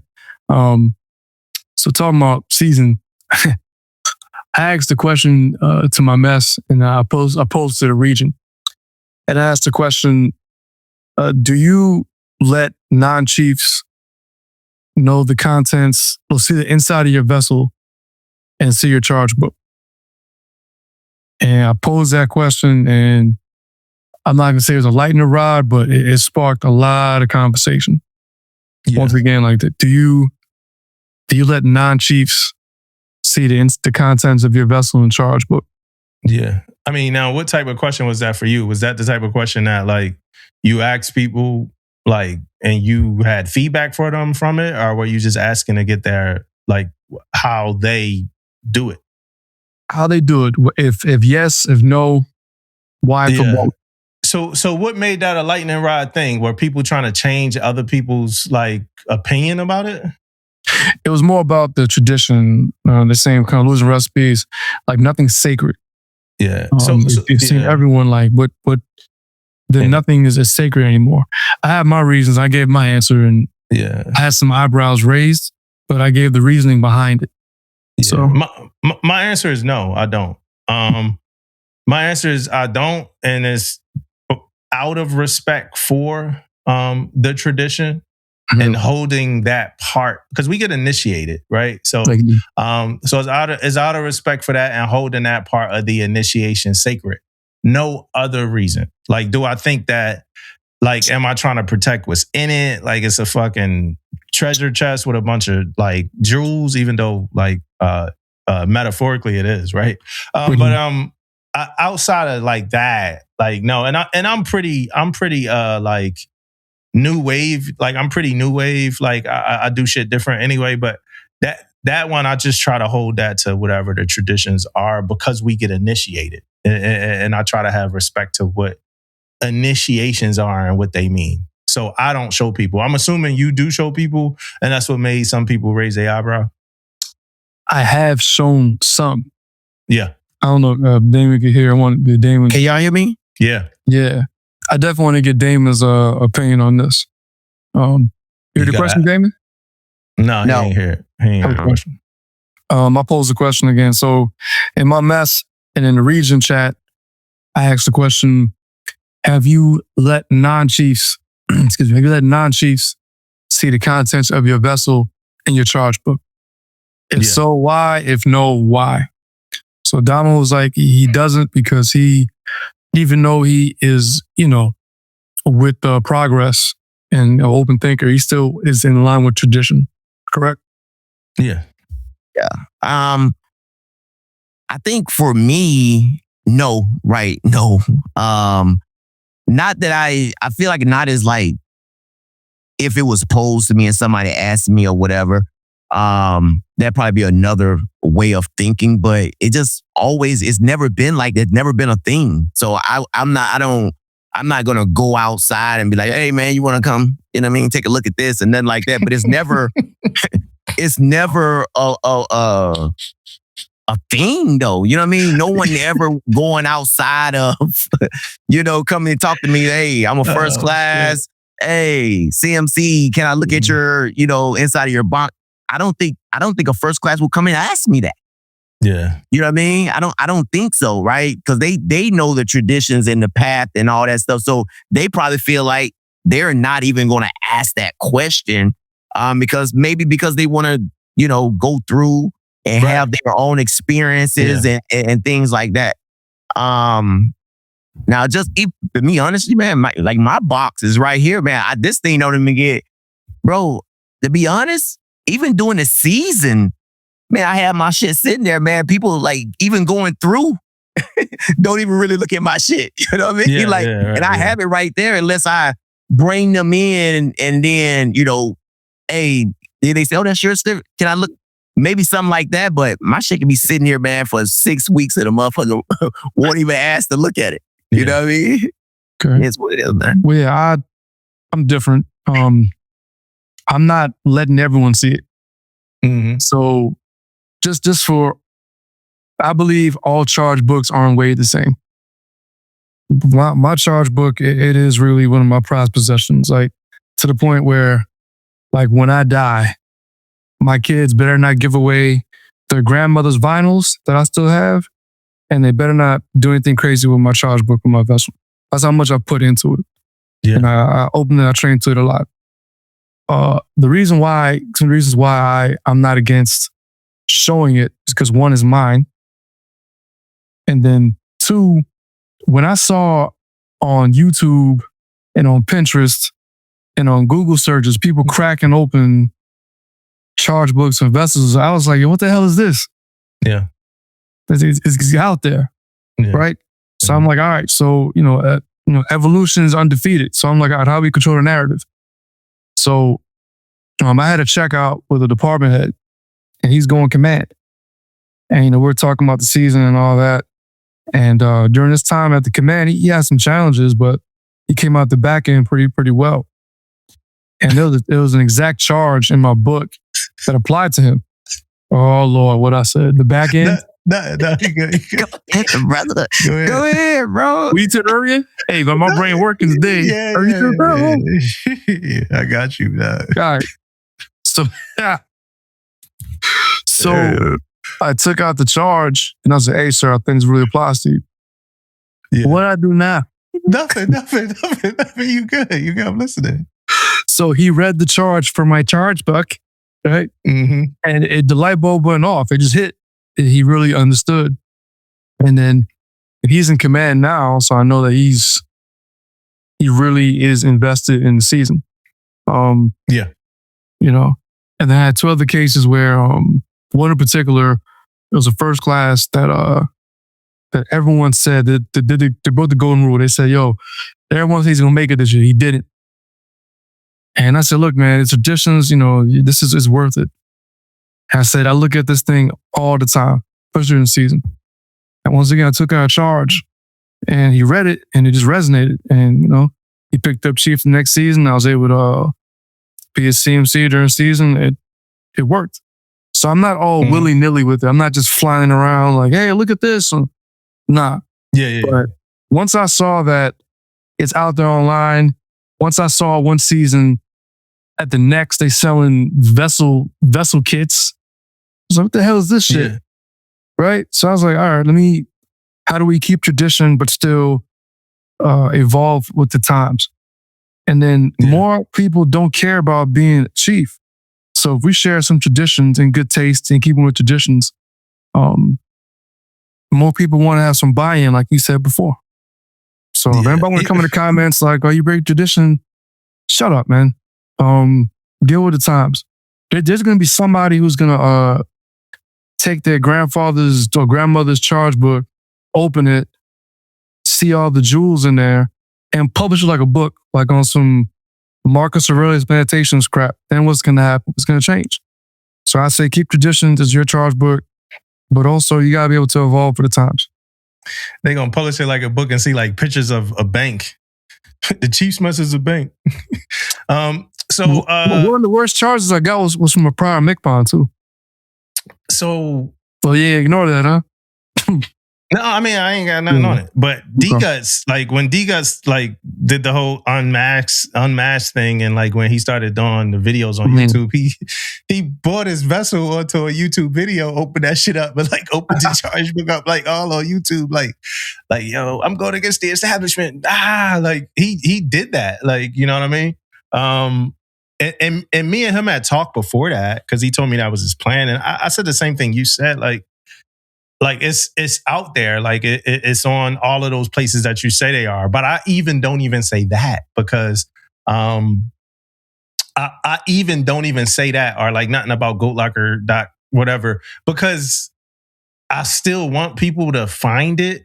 And one of the things I learned about like junior sellers, they don't really give a fuck about none of this shit till it's time for them to. You know what I mean? And I don't think that, and I'm not talking about them all, right? I see I see Aaron, that frustrated you, man.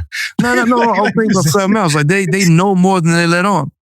When I was a junior, they was ELD this past week, and so I don't know. I came up, but dude was like, "Well, my sister the chief, and I done seen your box." Yeah, I done seen it, and I'll tell everybody here what is in there. And the senior chief who was doing the course was like, you do that, I'm shutting that shit down. He was like, oh. Yeah. But in a mass quantity, man, a lot from what I've seen, I don't give a damn about that shit till it's time for them to, when I was one, I didn't care about it until it was time for me to. That's why you doing them. That's why you doing them record reviews, and people got names in a record that people got nabs that should have been in a record that ain't in a record, but it's time for them to get, submit their package, and they like, what the hell? You know what I mean? Like people just, and it's just my opinion. And I don't think it's wrong. I think like, motherfuckers like right now, I'm trying to get the scullery working, man. Like I could give two shits about, next show, I got an opinion about package reviews and rodeos. My man said he got an opinion next show. Yeah. Want me to say it now? Want me to say it now? He got an opinion next show. We got a script. You want me to say it now? I don't care about those. I'm not a fan of those all the time. Yeah. Even I use them, but it's a certain thing. It's like if there's so much information that's out there to go find people. They post a listing for prior board members. Yeah. Everything is there. If you have not, I don't like those rodeos if that's what you're looking for every year. I think you should go out there and seek people out. and get it, not have it handed to you. Like, you made me think about something. What's up? Is it wrong if somebody sent me their package and it just was so bad that I ain't want to respond, man? Like, is that wrong? Yeah. I mean, I think you should respond. Yeah. I mean, yeah, Damo. I think you should respond, Damo. So it's wrong. Okay. Yeah. But it is not saying that it happened. Not saying it happened, but yeah. You know. My package review is real easy now, bro, because I learned real quick, man, that I ain't set no board. So I'm just looking for admin. So, you know what I mean? I'm going through people packages looking at admin, make sure they ain't missing nothing and things like that. I don't get into the craziness. But so even that, it's a second set of eyes. But I just think you should be able to do your thing. The information is out there. All right. So somebody send y'all their package, right? And let's go through this a little bit. Somebody send y'all their package and it is bad. Define bad.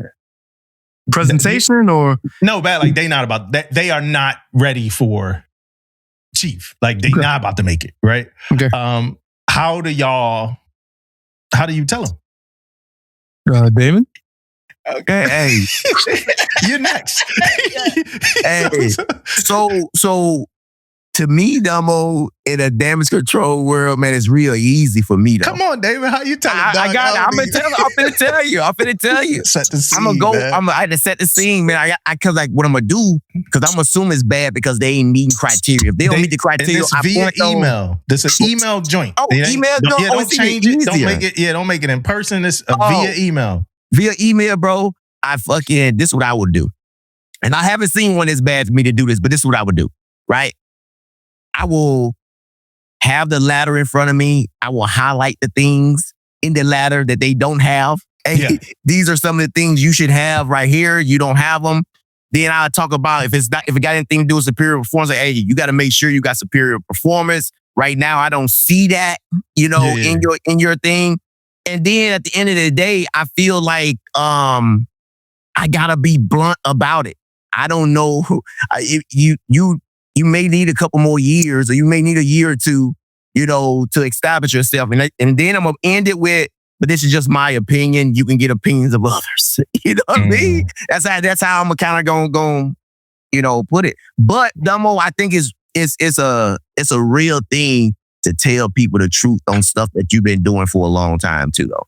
Yeah. I feel like you shouldn't sugarcoat it that much. And I think they will respect it in the end if you don't sugarcoat it that much when it comes to their package. They might be upset in the beginning, like, damn, fucking CMC hit me across the head. But then it's like, yeah, but he is telling the truth, though. Yeah, like the last person who packaged our review, and I don't know that I said they wasn't going to make it, but I definitely didn't say they were going to make it, right? Yeah. They made it, and then they had this thing, CMC told me, like, I was a senior at that time. CMC told me I wasn't going to make it. Look at me, like I'm still standing. I'm like, I never said you wasn't going to make it, dog. You know what I mean? Because I don't say that. I don't say if people going to make it or not. Yeah. But that's a good point. That's a good point. What about you, Aaron? Do you how would you handle that? The way I handled it, because it happened. Yeah. I just said some things Damon said, like, I said, look, ECP, in accordance with this, for considerations, you don't have this and you have this, but it's not sold in a way that conveys that you're proficient in it. So I don't think you're making it. And I hope I'm wrong. And that was it. I said, ladder, so ECP, here's what I say.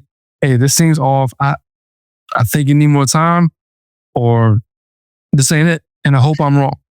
In no world, right? In no world are y'all like frustrated at this person for wasting your time? No. Because Damon ain't saying they that. They give a shit. David ain't say that though. Damo. What's up? Hey, stand on it. Speak on it. Sometimes it will frustrate you, because if they hit me with it and they say, hey, I know I don't have a strong package, but can you take a look at it? I feel better. But if you giving off the energy that you're about to make it, this is your best product, and you send it to me and it's trash, I'm getting frustrated, because now I have to tell you that it's not up to par, right? That frustrates me. right? Because you now talking to me like, hey, I know I think I got a good chance, CMC. Can you take a look at this for me? And then the top 4 things that you need, you don't have. Yeah. You know what I mean? Like, what the fuck is this? Right? So yeah, that could be frustrating. My opinion, and it ain't a direct cut at this, but my opinion is that time is valuable. And I don't care who we talking about. Their time is valuable, and respect people's time. Respect people's time. That's my opinion on it. Like, have some respect for people's time, man. If your shit ain't ready for the big leagues, present it as that. Like, yo, I know I'm not ready for, like you just said, I know I'm not ready for big league. Can you give me some advice to help me get ready for the big leagues? But don't make somebody think, because if you ask me to review your package, I got like a whole process. Like, I got to sit down with it. I got a wife and a kid, man. I got a whole process that I got to do to look at somebody for real. I got a family, bro. How about pick up next Friday, man? Oh, yeah. I got a whole wife and the girlfriend side, man. You know what I'm saying? I'm fighting for my life, man. Hey, man, I got a whole Valentine's Day weekend to plan for, or not. Like, yo, do you want to? Do you want to watch The Night in the Seven Kingdoms? No, I got to review a package. You know what I mean? I got to set the scene. Like I need time with that shit. So don't play with that. Let me know what's up, man. I pull up the one computer, David. I got like a 2 computer setup. I got the Excel shit. Stop playing with me. And like I said, that don't got nothing to do with me. It's just a topic. Oh, Damon, before we go to your topic, a question for you, right? Yeah. Is what are some what is one unwritten prereq that you have? Like, pretty much you can't be a chief if you don't know how to do this, or if you've never done this. Mine was how to prepare and execute a brief for your triad. And it was your department head and or your triad. Aaron's was along the lines of that. I think it was more of an email, right? Or something. Just being able to, it was in line with yours, but also on the written part, to be able to brief and to write at an executive level to explain. And, I use the example of you should be able to craft an all hands message with the email, plan of the day, plan of the week. Yeah. What was yours? I think mine was being able to get your message out. Right? On however that look at, like, you can be in a board scenario, you can be standing in front of the mess, you can be doing whatever. How can you convey your message to make sure people understand you? Right? And it's, I think also, and why it's really important is because it's for your sailors too. Right? Yeah. If you get into a board somewhere, you trying to make sure your sailor, say he's an EP sailor. Hey, you go in some of those boards, you think your sailor's an EP, but if you can't convey that, you may walk out of there as a P. You know what I mean? If you can't brief that, or you can't talk to whatever you're trying to say. So I think it's getting your making people understand your message that you're trying to put out. Yeah. So all of ours got to do with comms. Yeah. Most definitely. Okay. So comms is, I guess we all look at comms like an important thing when it comes to being a chief. And it's probably a million more for the listeners. Yeah. Let us know what, like, I know that Aaron, that's your podcast, yo. I know Aaron was your RDC. And I know that Damon got and I know Damon got a Nimitz hat on, right? But in the comments, if you could, in the comments, could you let us know what some of your prereqs is to being a chief, right? We got it out the way. Aaron was your RDC, and Damon got the Nimitz hat on. That's out the way now. Like you ain't even got to say that. You know what I mean? Aaron always be like, I know y'all in the comments, y'all go. And I always say all the time, man, I don't say none of that shit in the comments. It'd be like, yo, David, where you get that hat from, man? I saw one dude, he said Damon's hoodie is crazy. What hoodie was he wearing that was crazy that time? I don't know, man. Who knows, man? Who knows, man? Who knows, man? Probably Raphael Peralta, you know what I'm saying? Probably, I don't know, man. You know. Hey, at this moment, if you're on YouTube, just write a comment, whatever it is. Just, just write cleared. Write cleared in the comment, right? And if you're listening to us through the podcast app on Apple, write a review, please. At this moment, it's been a while since we since we had a review. So write a review, right? I got All right, Damon. we be able to do a CBB as a prereq. Well, Damon had this whole thing about these EPs, and I'm interested in it. Yeah, man. So it was one of the things we kind of like talked about a little bit at the when I went to the little symposium up here, and it's talking about, you know, the air gaps and all that stuff, man. And I was wondering, have it ever happened that you guys been in a situation like that where you have either a certain number of EPs and you didn't give them all? Right. Mm-hmm. An example is like having 3 EPs and you only gave 1.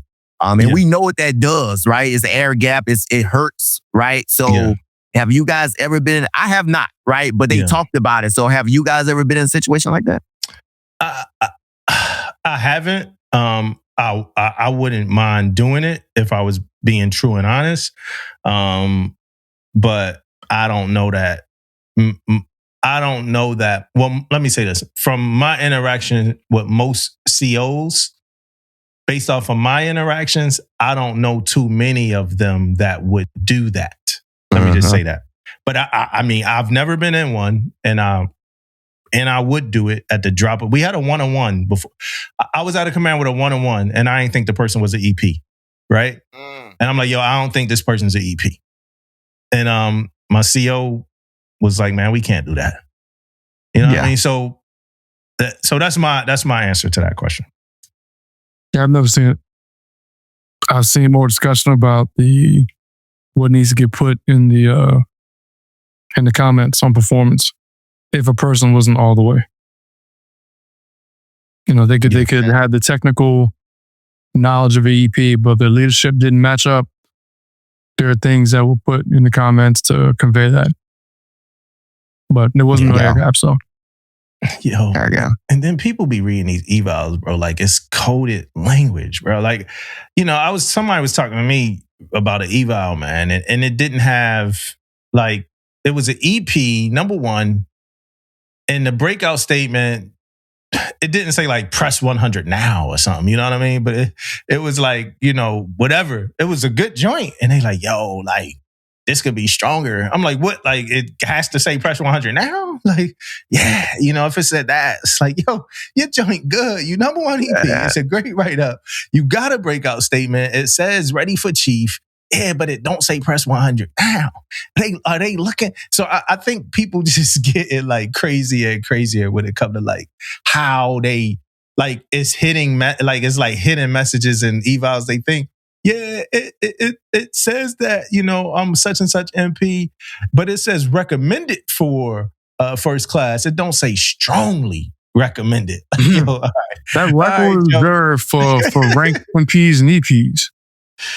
Yeah, man, that shit is crazy, bro. I get it.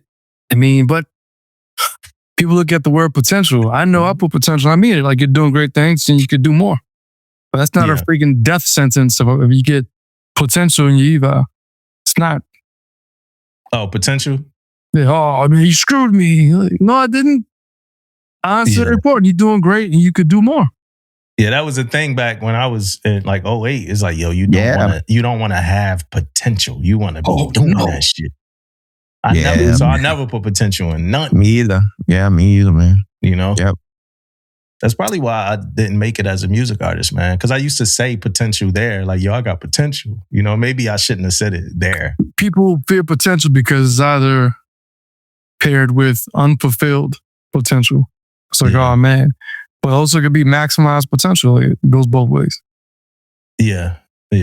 So now you were trying to get at the CDBs. Yeah, Fat Chief, I saw a real... Before you continue, hey, Fat Chief, this is your last shout out on the pod. Like, we love you, dog. But we just shouted you out last episode. Aaron gave you a shout out 3 episodes ago. That's how DM. True. Hey, for the listeners, we don't have a contract with Fat Chief. You know, his name just keep coming up. That's it. You know, this changes to somebody on social media said. I just wanted to get that out the way. All right. Sound like a Chappelle show. The McRib is gone. You dead. No more McRib for you. But the clip of the reel, whatever it was, he was like, hey, you know, Sailor feedback was that a lot of leadership they're not doing CDBs or not taking them seriously. Yeah. So if somebody came at Fat Chief like, man, you need to go ahead and do your job. I'm like, that is his job. What do you mean? He's a career counselor recruiter, I think, career recruiter, but that's his job, right? Yeah, career yeah, that's his job. That's like his job squared. Like it's like his job to the second power, bro. His job. Right? He's like, I am. Yeah. You know, so it just shows to me. It just shows like social media cook. Like you gotta be just negative, default negative, cynical every time. Yeah. People, in my opinion, we do jack up CDBs. Yeah. We do. You know, reschedule it or I gotta show up later. Like, no, get your ass in there and do the damn CDB legit. You know? So they got me thinking about what are some CDB do's and don'ts. I've seen videos where they had like a training video and they said, hey, these are the best practice for a good CDB. But what are some of your do's and don'ts for a CDB? Go first, bro. Talking to me? Yeah. Okay. Don't treat a CDB like a midterm counseling. Uh-huh. Like talk about, hey, this is what you've done, where you want to go at. Do you still have these goals? Did you meet these goals? Keep it goal oriented. Focus on the person. Get the recommendation. Think about the timeline. That's the first thing I'll say for a best practice. It is not a midterm counseling. It is a career development board, whether they welcome on board or where they're at. 24 months, special, as necessary, all that. That's my first thing. Yeah. So how many you got? That was it. That was the first one. So my do is this. Do flex. Like so do flex. So do flex. Don't treat everyone like it's the same. It's different sellers, different CDBs every single time. But as you're going, like if you're like I'm speaking from the point of a CMC, right? So you're a CMC, you chair certain ones. So you intro it, right? You do your intro, and then the way I've done them was I would intro it, introduce everybody, set the scene, and then I go last. I got a couple of points that I want to make at the CDB, and when I do the entering CDB, like for the sellers that like they just join in, they just get in there. When I do those CDBs, it's certain things I do want to know if they know how to read a LES. It's things like that I want to make sure. But then after that, I'm tailoring what I'm going to say based off of the questionnaire they got and the conversation that's happening. So by the time I get to me, it's besides the hits that I got to play, which is LES, I also want to make sure they know. I take the time out in the CDB to make sure they know who the semio is, who to report if you get like sexually harassed, which is the semio, sexually assaulted. Like I do take the time to make sure that who the CFS is. I use that time in there to do that for those CDBs, to check-in ones. But then it's pretty much tailored to whoever I'm talking to, right? And what they said during the CDB. So it ain't the same cookie cutter CDB, right? So that's mine. Just don't be cookie cutter. Yeah. Hey, for me is talking from a CMC standpoint too, that I try to my best to not keep the same energy for all of them, but I do follow that questionnaire, you know what I mean, to keep me on task. Yeah. You know, so I won't get too out of whack or too whatever. But then I have I'm kind of like that. My NC1 goes through all the real heavy lifting when it comes to like the ladder and tell them about this and that and whatever. I normally catch things that I have a lot, especially like I have a lot of skin in the game on too. For example wise, I'm big on like giving them examples. Say, oh, they want to go to school.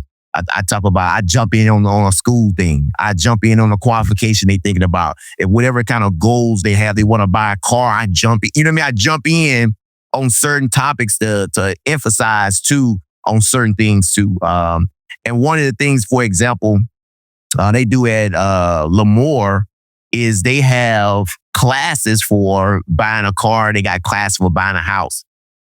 Almost every CDB, you know, these kids come in about buying a car and about what's called. So I introduce them, hey, talk to your chain of command. They got this over at the CDC. You know, you can jump in on there. I say it ain't nothing more important and being knowledgeable on stuff when you sitting in the room, they talking about it, right? Yeah. So that was one of the things that I like talking about it. But I love, and then on top of this, all of this stuff we talking about, I love CDBs. Yeah, you know what I mean? I love talking to these young people about their goals and their life and what they trying to do, because people don't want to come in and fail, and we all know that, man. People don't want to come in and fail. They got goals. They want to do stuff. So I like them. I love them, man. I'm 50-50 on CDBs. Mm-hmm. Because I don't like it when, I expect it, but I don't like it when there's a good CDB and everyone pours into the person.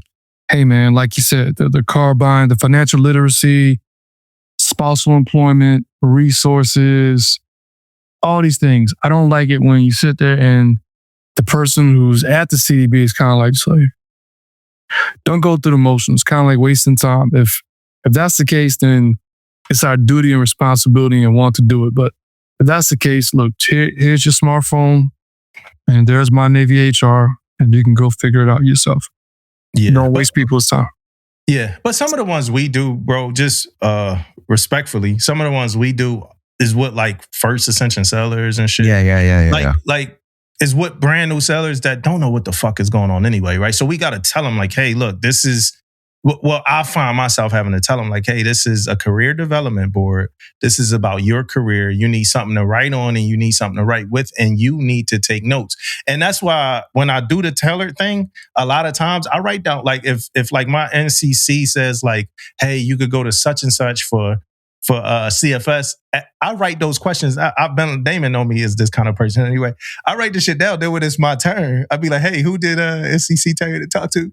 And they like, it's like, yo, this shit is important. And that's kind of like, I do that. I do stuff like that a lot though. Like where like, I'll ask you something that somebody just told you. And then to let you see that you ain't been paying attention. You know what I mean? Mm-hmm. So, I do agree with you, but I also like we have to let people know what CD, like, because the sellers we get to come to CDBs, they don't even know what the fuck they are. Like they like, yeah, they said to come to this thing. Now remember, I'm getting sellers straight out of boot camp. You know, at my command, they straight out of boot camp. Yeah. So I don't know what the hell going on. All right, so I got to do better. Here it is. And it's not really a do better. It's just a question. And it's like, hey, this barracks money for the barracks task force and all that shit. When this shit gonna hit? When did it, like, what are we, like, what's the timeline on this barracks money, y'all? What's the question? When is the barracks money going to hit? Like, when they going to start funding for these barracks? I think we need more now. Just in the area that we at, Naval District Washington area, like, Annapolis. The person assigned to that task force is in that area, and she responds to emails and texts pretty well. The person assigned to what task force? The barracks task force. So she need to come on. She need to come on the pod. Get her on the pod. I'll try. I'll text her to see if she come on. All we want to know from her is when the money gonna hit. Like when the caterpillars, when the caterpillars gonna be, when the backhoes gonna be like digging up some ground, bro. Like when are when they gonna have the white tape and the ribbon cuttings, and when are the new barracks gonna be built, bro? Like right now, no offense to nobody, but the barracks my cell is living in, man, they've been losing. And, hey, Aaron's the same. They've been going down on the cold. Hey, it feels like 5 degrees. Oh, by the way, it's no steam or heat today in the barracks because the pipe fucking cracked. You know what I mean? Like what are we doing? Oh man! Hey, tell your sellers to just kind of ride it out. They ain't gonna have hot water today, but just tell them ride it out. We having conversations about making sure they can shower when they get to work. like, hey, wow, bring your toiletries to work, man. Because we know that water. And again, and no offense to the people over there, the shit just old. Like it's time to get. And everybody that came into every new position that they came into talked a lot about. And we refrain from saying shit about people a lot. This ain't one of them topics. All y'all that came into all them offices that y'all, and I'll say it, I don't care about how nobody else think or feel. All y'all that came into all of them offices, the first thing all y'all was talking about was barracks and making that shit better. When? Yeah. We done started changing the way we PT. We changing the way we take people. We doing all that shit. We doing other shit. When them barracks people gonna get that money? I ain't trying to see no Instagram videos and none of that. I'm trying to see action. We need more barracks. We authorizing sellers to get BAH now because it ain't enough barracks for them to leave. We need to modernize them shits, right? We need to put more into teaching the nutritious barracks meal plans and shit, right? The barracks my seller's living in right now, it's a microwave. It ain't even a 5-in-1. They got an oven down there for like 260 people or more. 400 people in the building. It's one oven. 400 people in the building. It's one oven. You know what I mean? Like, is the oven going to break? Eventually it will if it's for 400 people, bro. Like, yes, the oven goes down. And I'm not even speaking just on behalf of like my own situation because I don't want nobody feeling like I'm putting nobody on blast. It's like that all over the place, bro. All over the place, bro. Like, come on, it's time. Even in Lemoore, man, I just went to the barracks. Actually, my chief them do the barracks, do a little inspection. I went over there with them. You know what I mean? Yeah. Bro, I go over there with them, bro. They got like fucking shit cut out the walls and shit. And I'm talking about like, they just left it, bro. Like, It's like they got cut out looking at pipes and shit. It just, Right. Sec Ward went to some barracks in Guam, saw some fucked up shit. It tasked a bunch of people to fix shit, and the shit got fixed. And again, like I said, this might be speaking to like DC or something because it's probably money based. And I'm sure Admiral Gray and I'm trying to like get the funding and all that. And I'm sure Admiral Gray's probably lit up just hearing me say this too. But like, when is that money going to hit? Like, let's go ahead and start getting these barracks fixed. They need to be fixed, and we need more of them now. We need more. Yeah. Stop assessing people if you can't house them. Yeah. So I mean, so that's kind of like my thoughts. My other little do better is a little bit lighter. It's flank speed, right? So the flank speed shit, like it worked wonders. You know what I mean? Like, I remember going to commands, bro, and every command you gotta get a new email, and we ain't like that. I ain't like that, having to get a new email every command. But what I don't like even more is like, you leave a command now, and with these flake speed emails, I'm still on the distro, man. Like I'm on my old command distro forever. And I'm reaching out like, yo, take me off the distro. No, we did take you off. They just using the old distro. Yo, take me off the old distro too, man. I'm tired of receiving emails from you guys, man. I love you guys. I'm tired of knowing everything y'all got going on now, man. Yeah.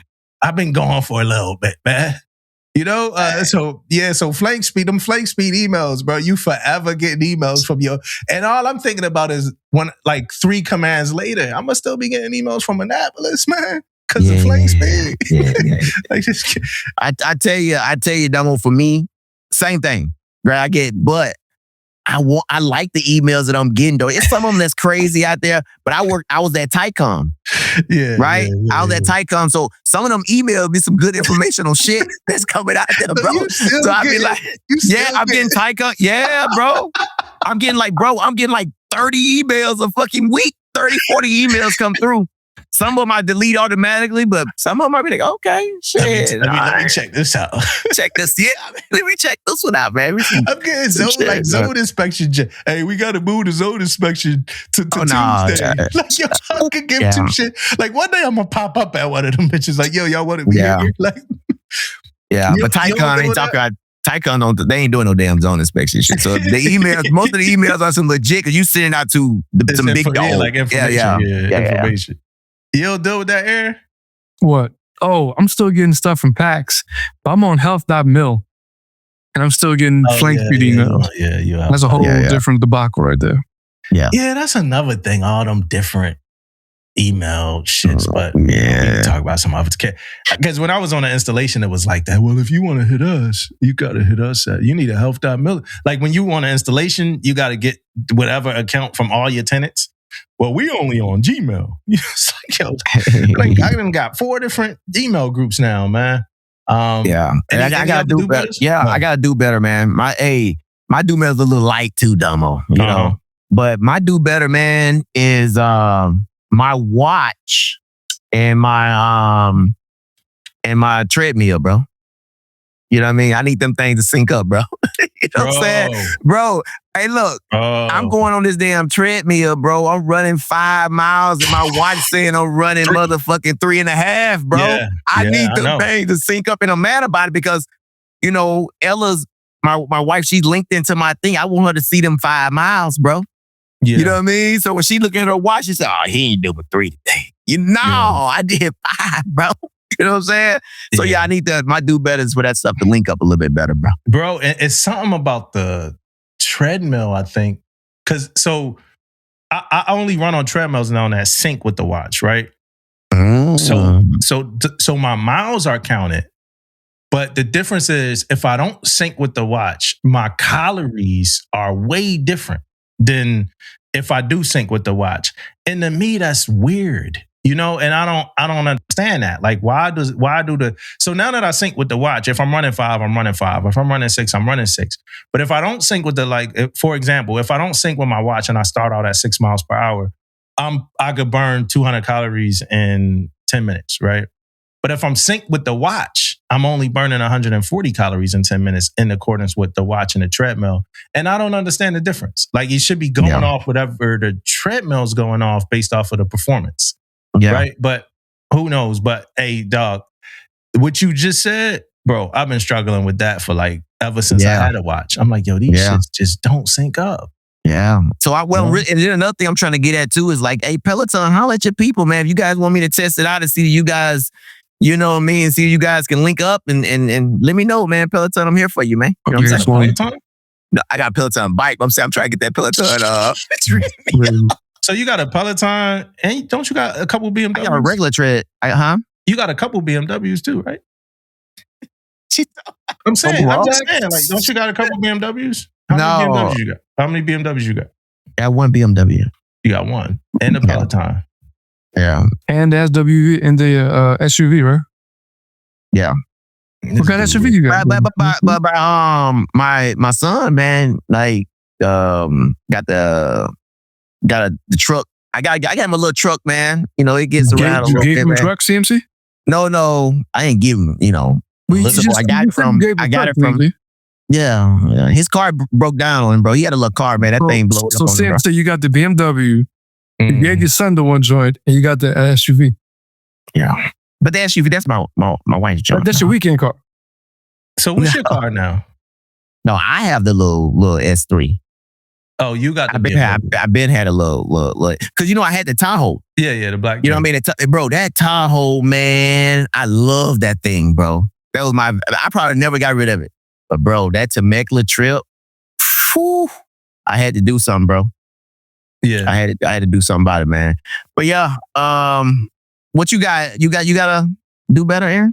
He trying to get off this man rich, man. He trying to skip he smooth pivot, man. Peloton at the house, man. My do better is in line with the fitness, man. We got the new PFA instruction, back to 2 PRTs a year. The do better is for us and everyone else in leadership, like, cut the shit. They know the requirements here. Let people, if they say supposed to PT during the working days, right, and working hours, I'm still working this with my people, but do not put up roadblocks or innuendo type pressure to stop people from doing the PT that's said to be done during the working hours. I don't like that. You know, stop trying to find ways. Stop trying to find ways around it, man. Somebody asked me, "Hey, much love to the person. Much love to you." Somebody was like, "Yo, if I get like the little desk step, John, you know, the little Joe you put under your desk and step, does that count as PT every day?" Like that ain't really what Sac War was getting at. You know? Man. I think both ways, man. Do better both ways. As us, everyone, just cut the shit, get after it, and even more importantly, what you're eating and how you're sleeping. But let's cut the shit. Let's make it so that you should be like shamed you're on FEP. Not saying if you had issues, you need help, but it's avoidable in more cases than not. Let's cut the shit. Let's get after it.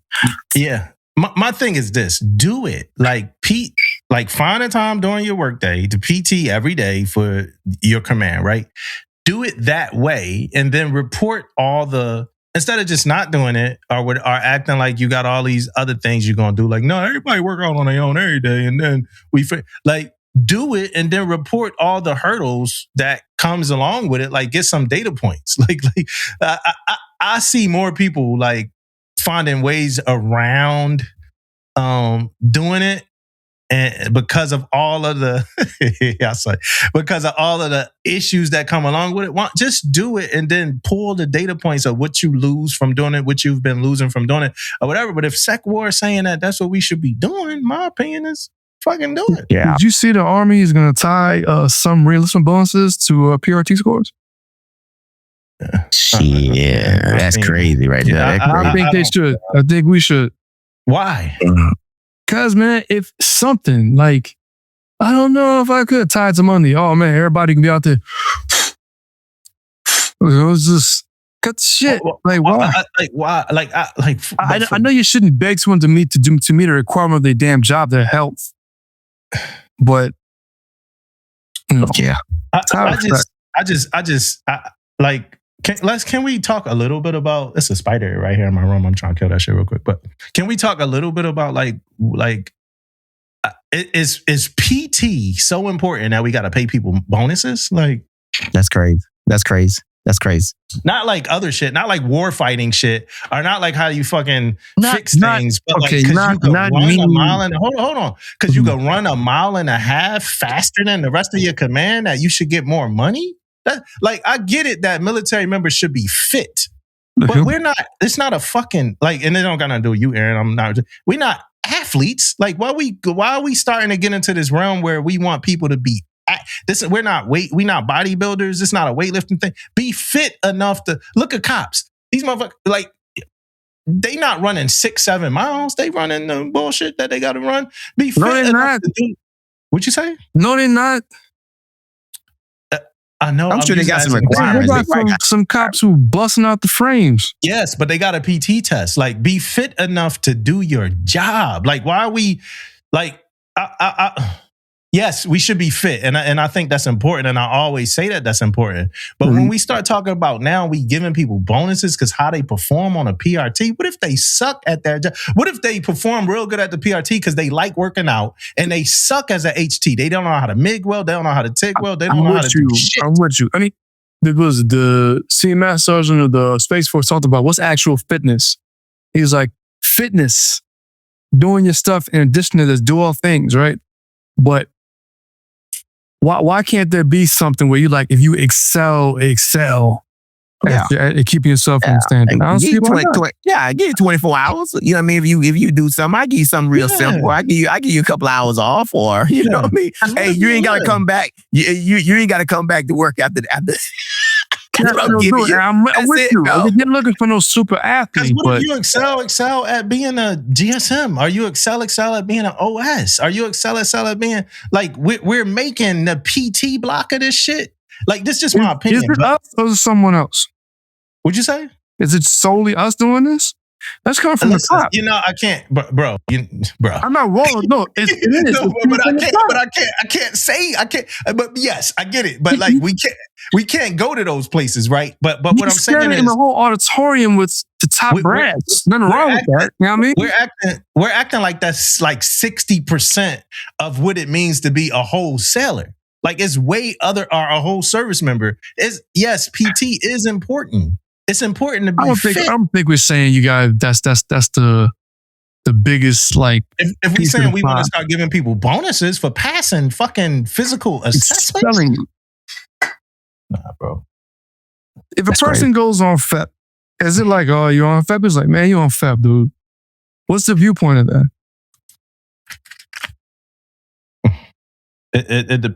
Are you saying like in real time right now? What's the viewpoint of it? Yeah.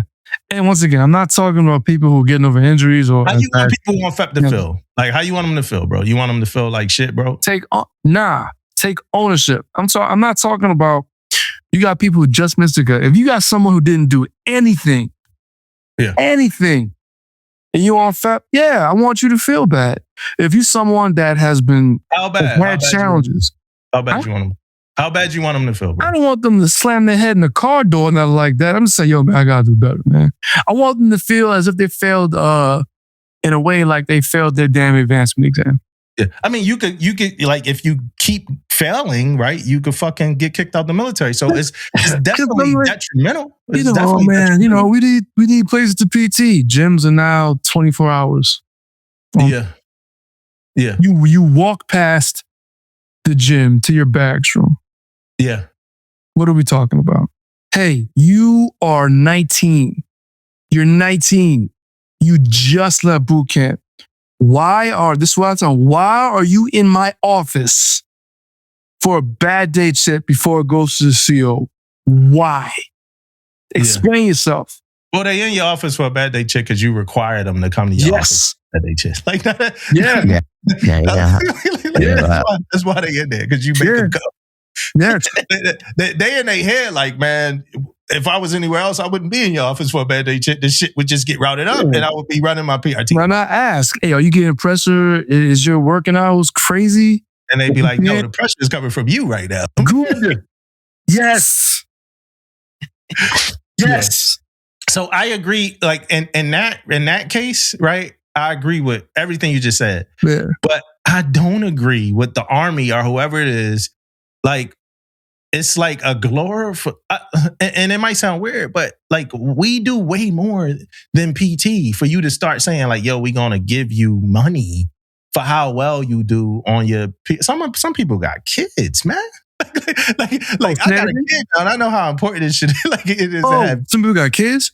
Some people got kids, bro.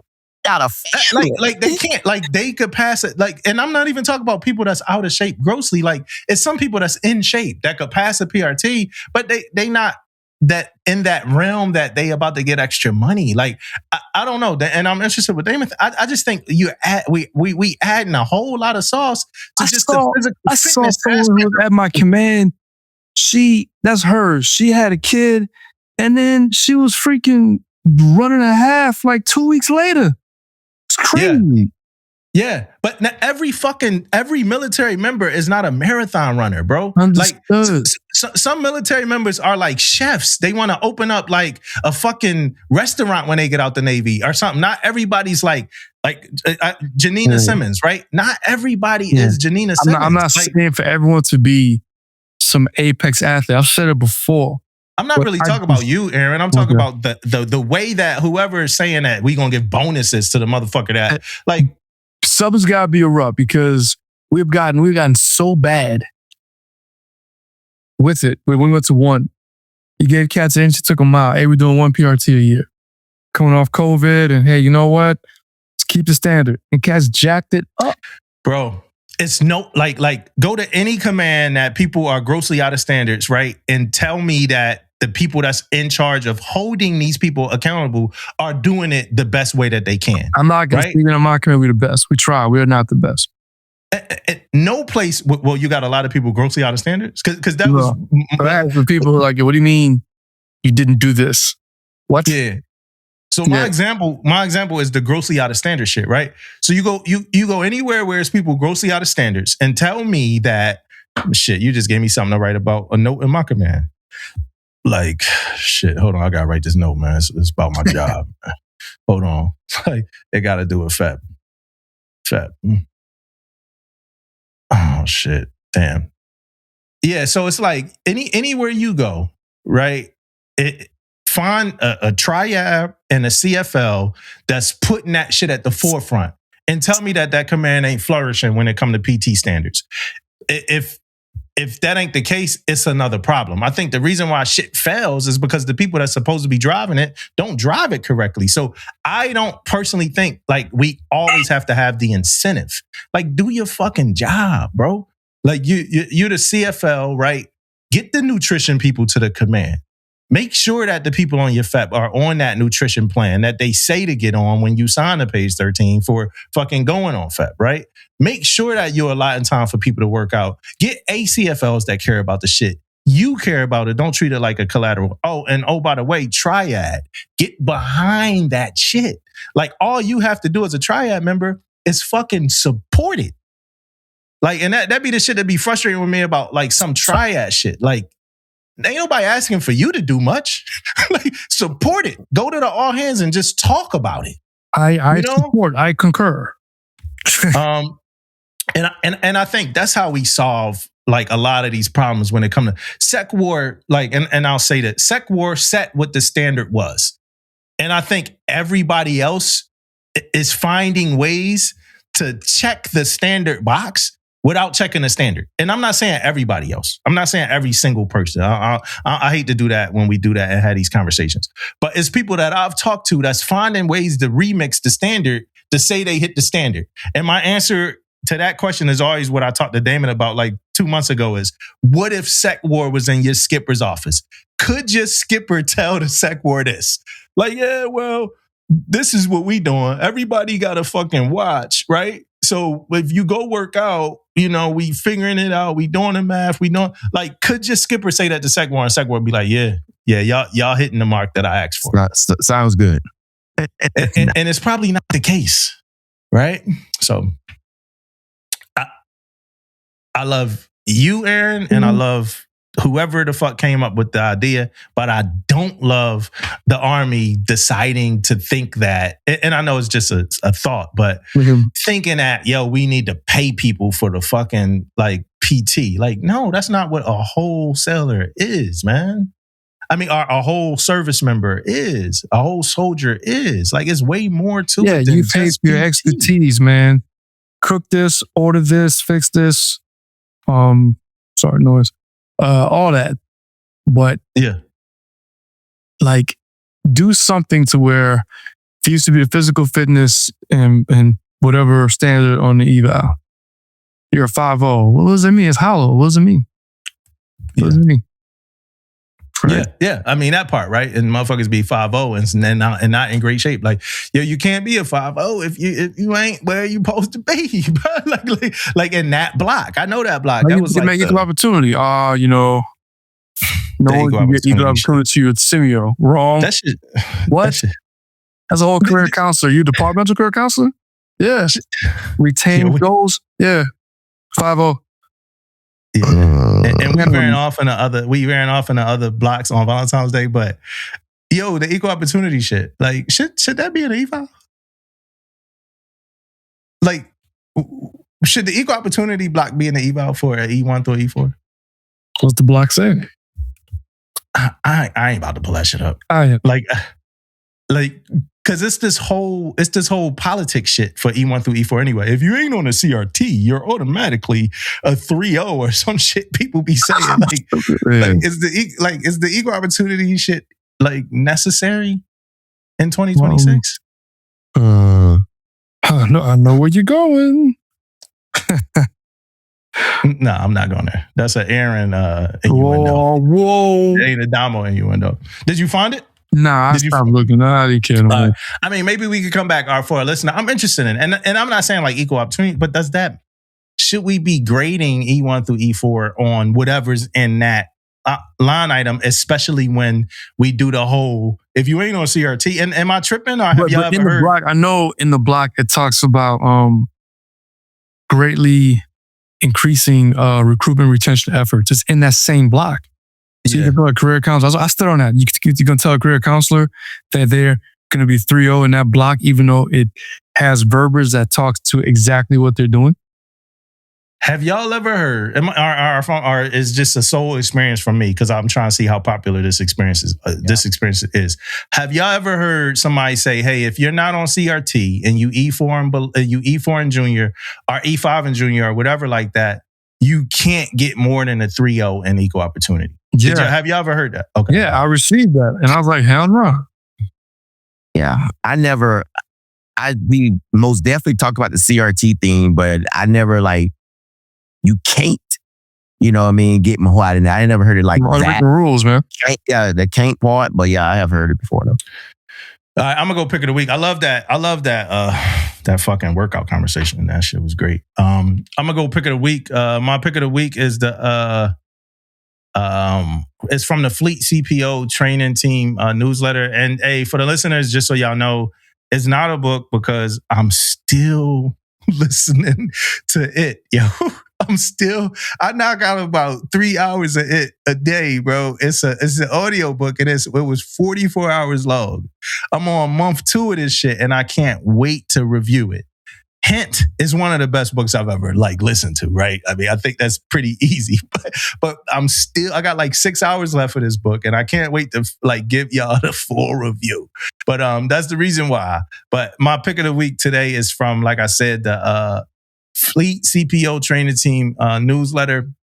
And it's a block in here. And I don't necessarily know who wrote this block, but I want to shout out the training team. And that's Command Master Chief Julio Hernandez, Command Master Chief Missy Ferguson, and Command Master Chief Tiffany Simpson. So I'm assuming one of them wrote this block, but I'm gonna read some of this. Right? It's called Minute, and the block I'm talking about is the Minute Motivator block.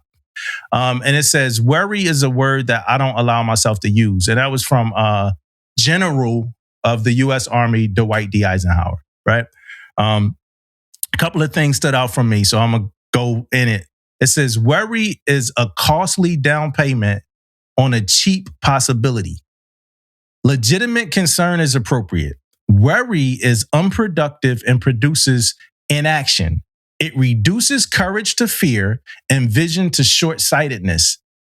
It is a negative force in a world of possibilities that has kept untold numbers of people from achieving what they know deep inside they can accomplish. You can't prevent bad things from happening to your good intentions, but you can refuse to let their possibilities become a weight on your shoulders. Worry doesn't have a life of its own. You have to birth it and nurture it. It then becomes your frenemy for life if you allow it. Worry always prompts the what if questions. This throws you off center and causes you to lose focus. You begin to look for solutions to problems that haven't seen the light of day and will likely never happen. And once you begin asking the endless what if questions, your next thoughts may start with, I can't because. Once you have determined a right direction, stay the course.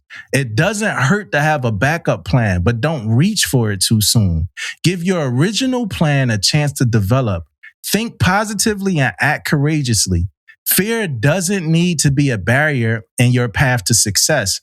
Military leaders focus on executing their missions without spending valuable hours worrying about every possible obstacle to its completion. If you've planned the best, delegated the best, and mobilized the best resources, expect the best result. That's good shit. Pause. Yeah, that was it. So that's my pick of the week. I like it, Damo. Just real quick, that was the February 2026 edition of the Fleet CPO Training Team newsletter. If you don't get that, reach out to somebody so you could get it. Yeah. Hey, my pick of the week, man, is I stay on Netflix, I stay on Prime, Video, whatever. So hey, I got a show, I need you guys to check out, man. It's called Department Q, man.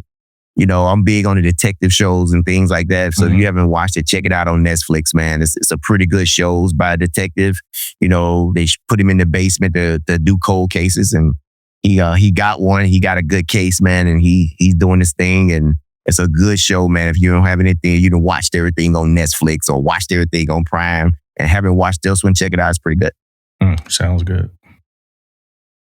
Well, I got a TED Talk that I'm revisiting. Does make me reread a book. It's a TED Talk about willful blindness by Margaret Heffernan.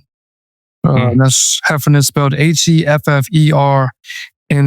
Just put in TED Talk, willful blindness, Heffernan. I think it's relevant right now where people, it kind of goes into why we'll get the facts, but sometimes we let our emotions cloud accepting what's in plain sight.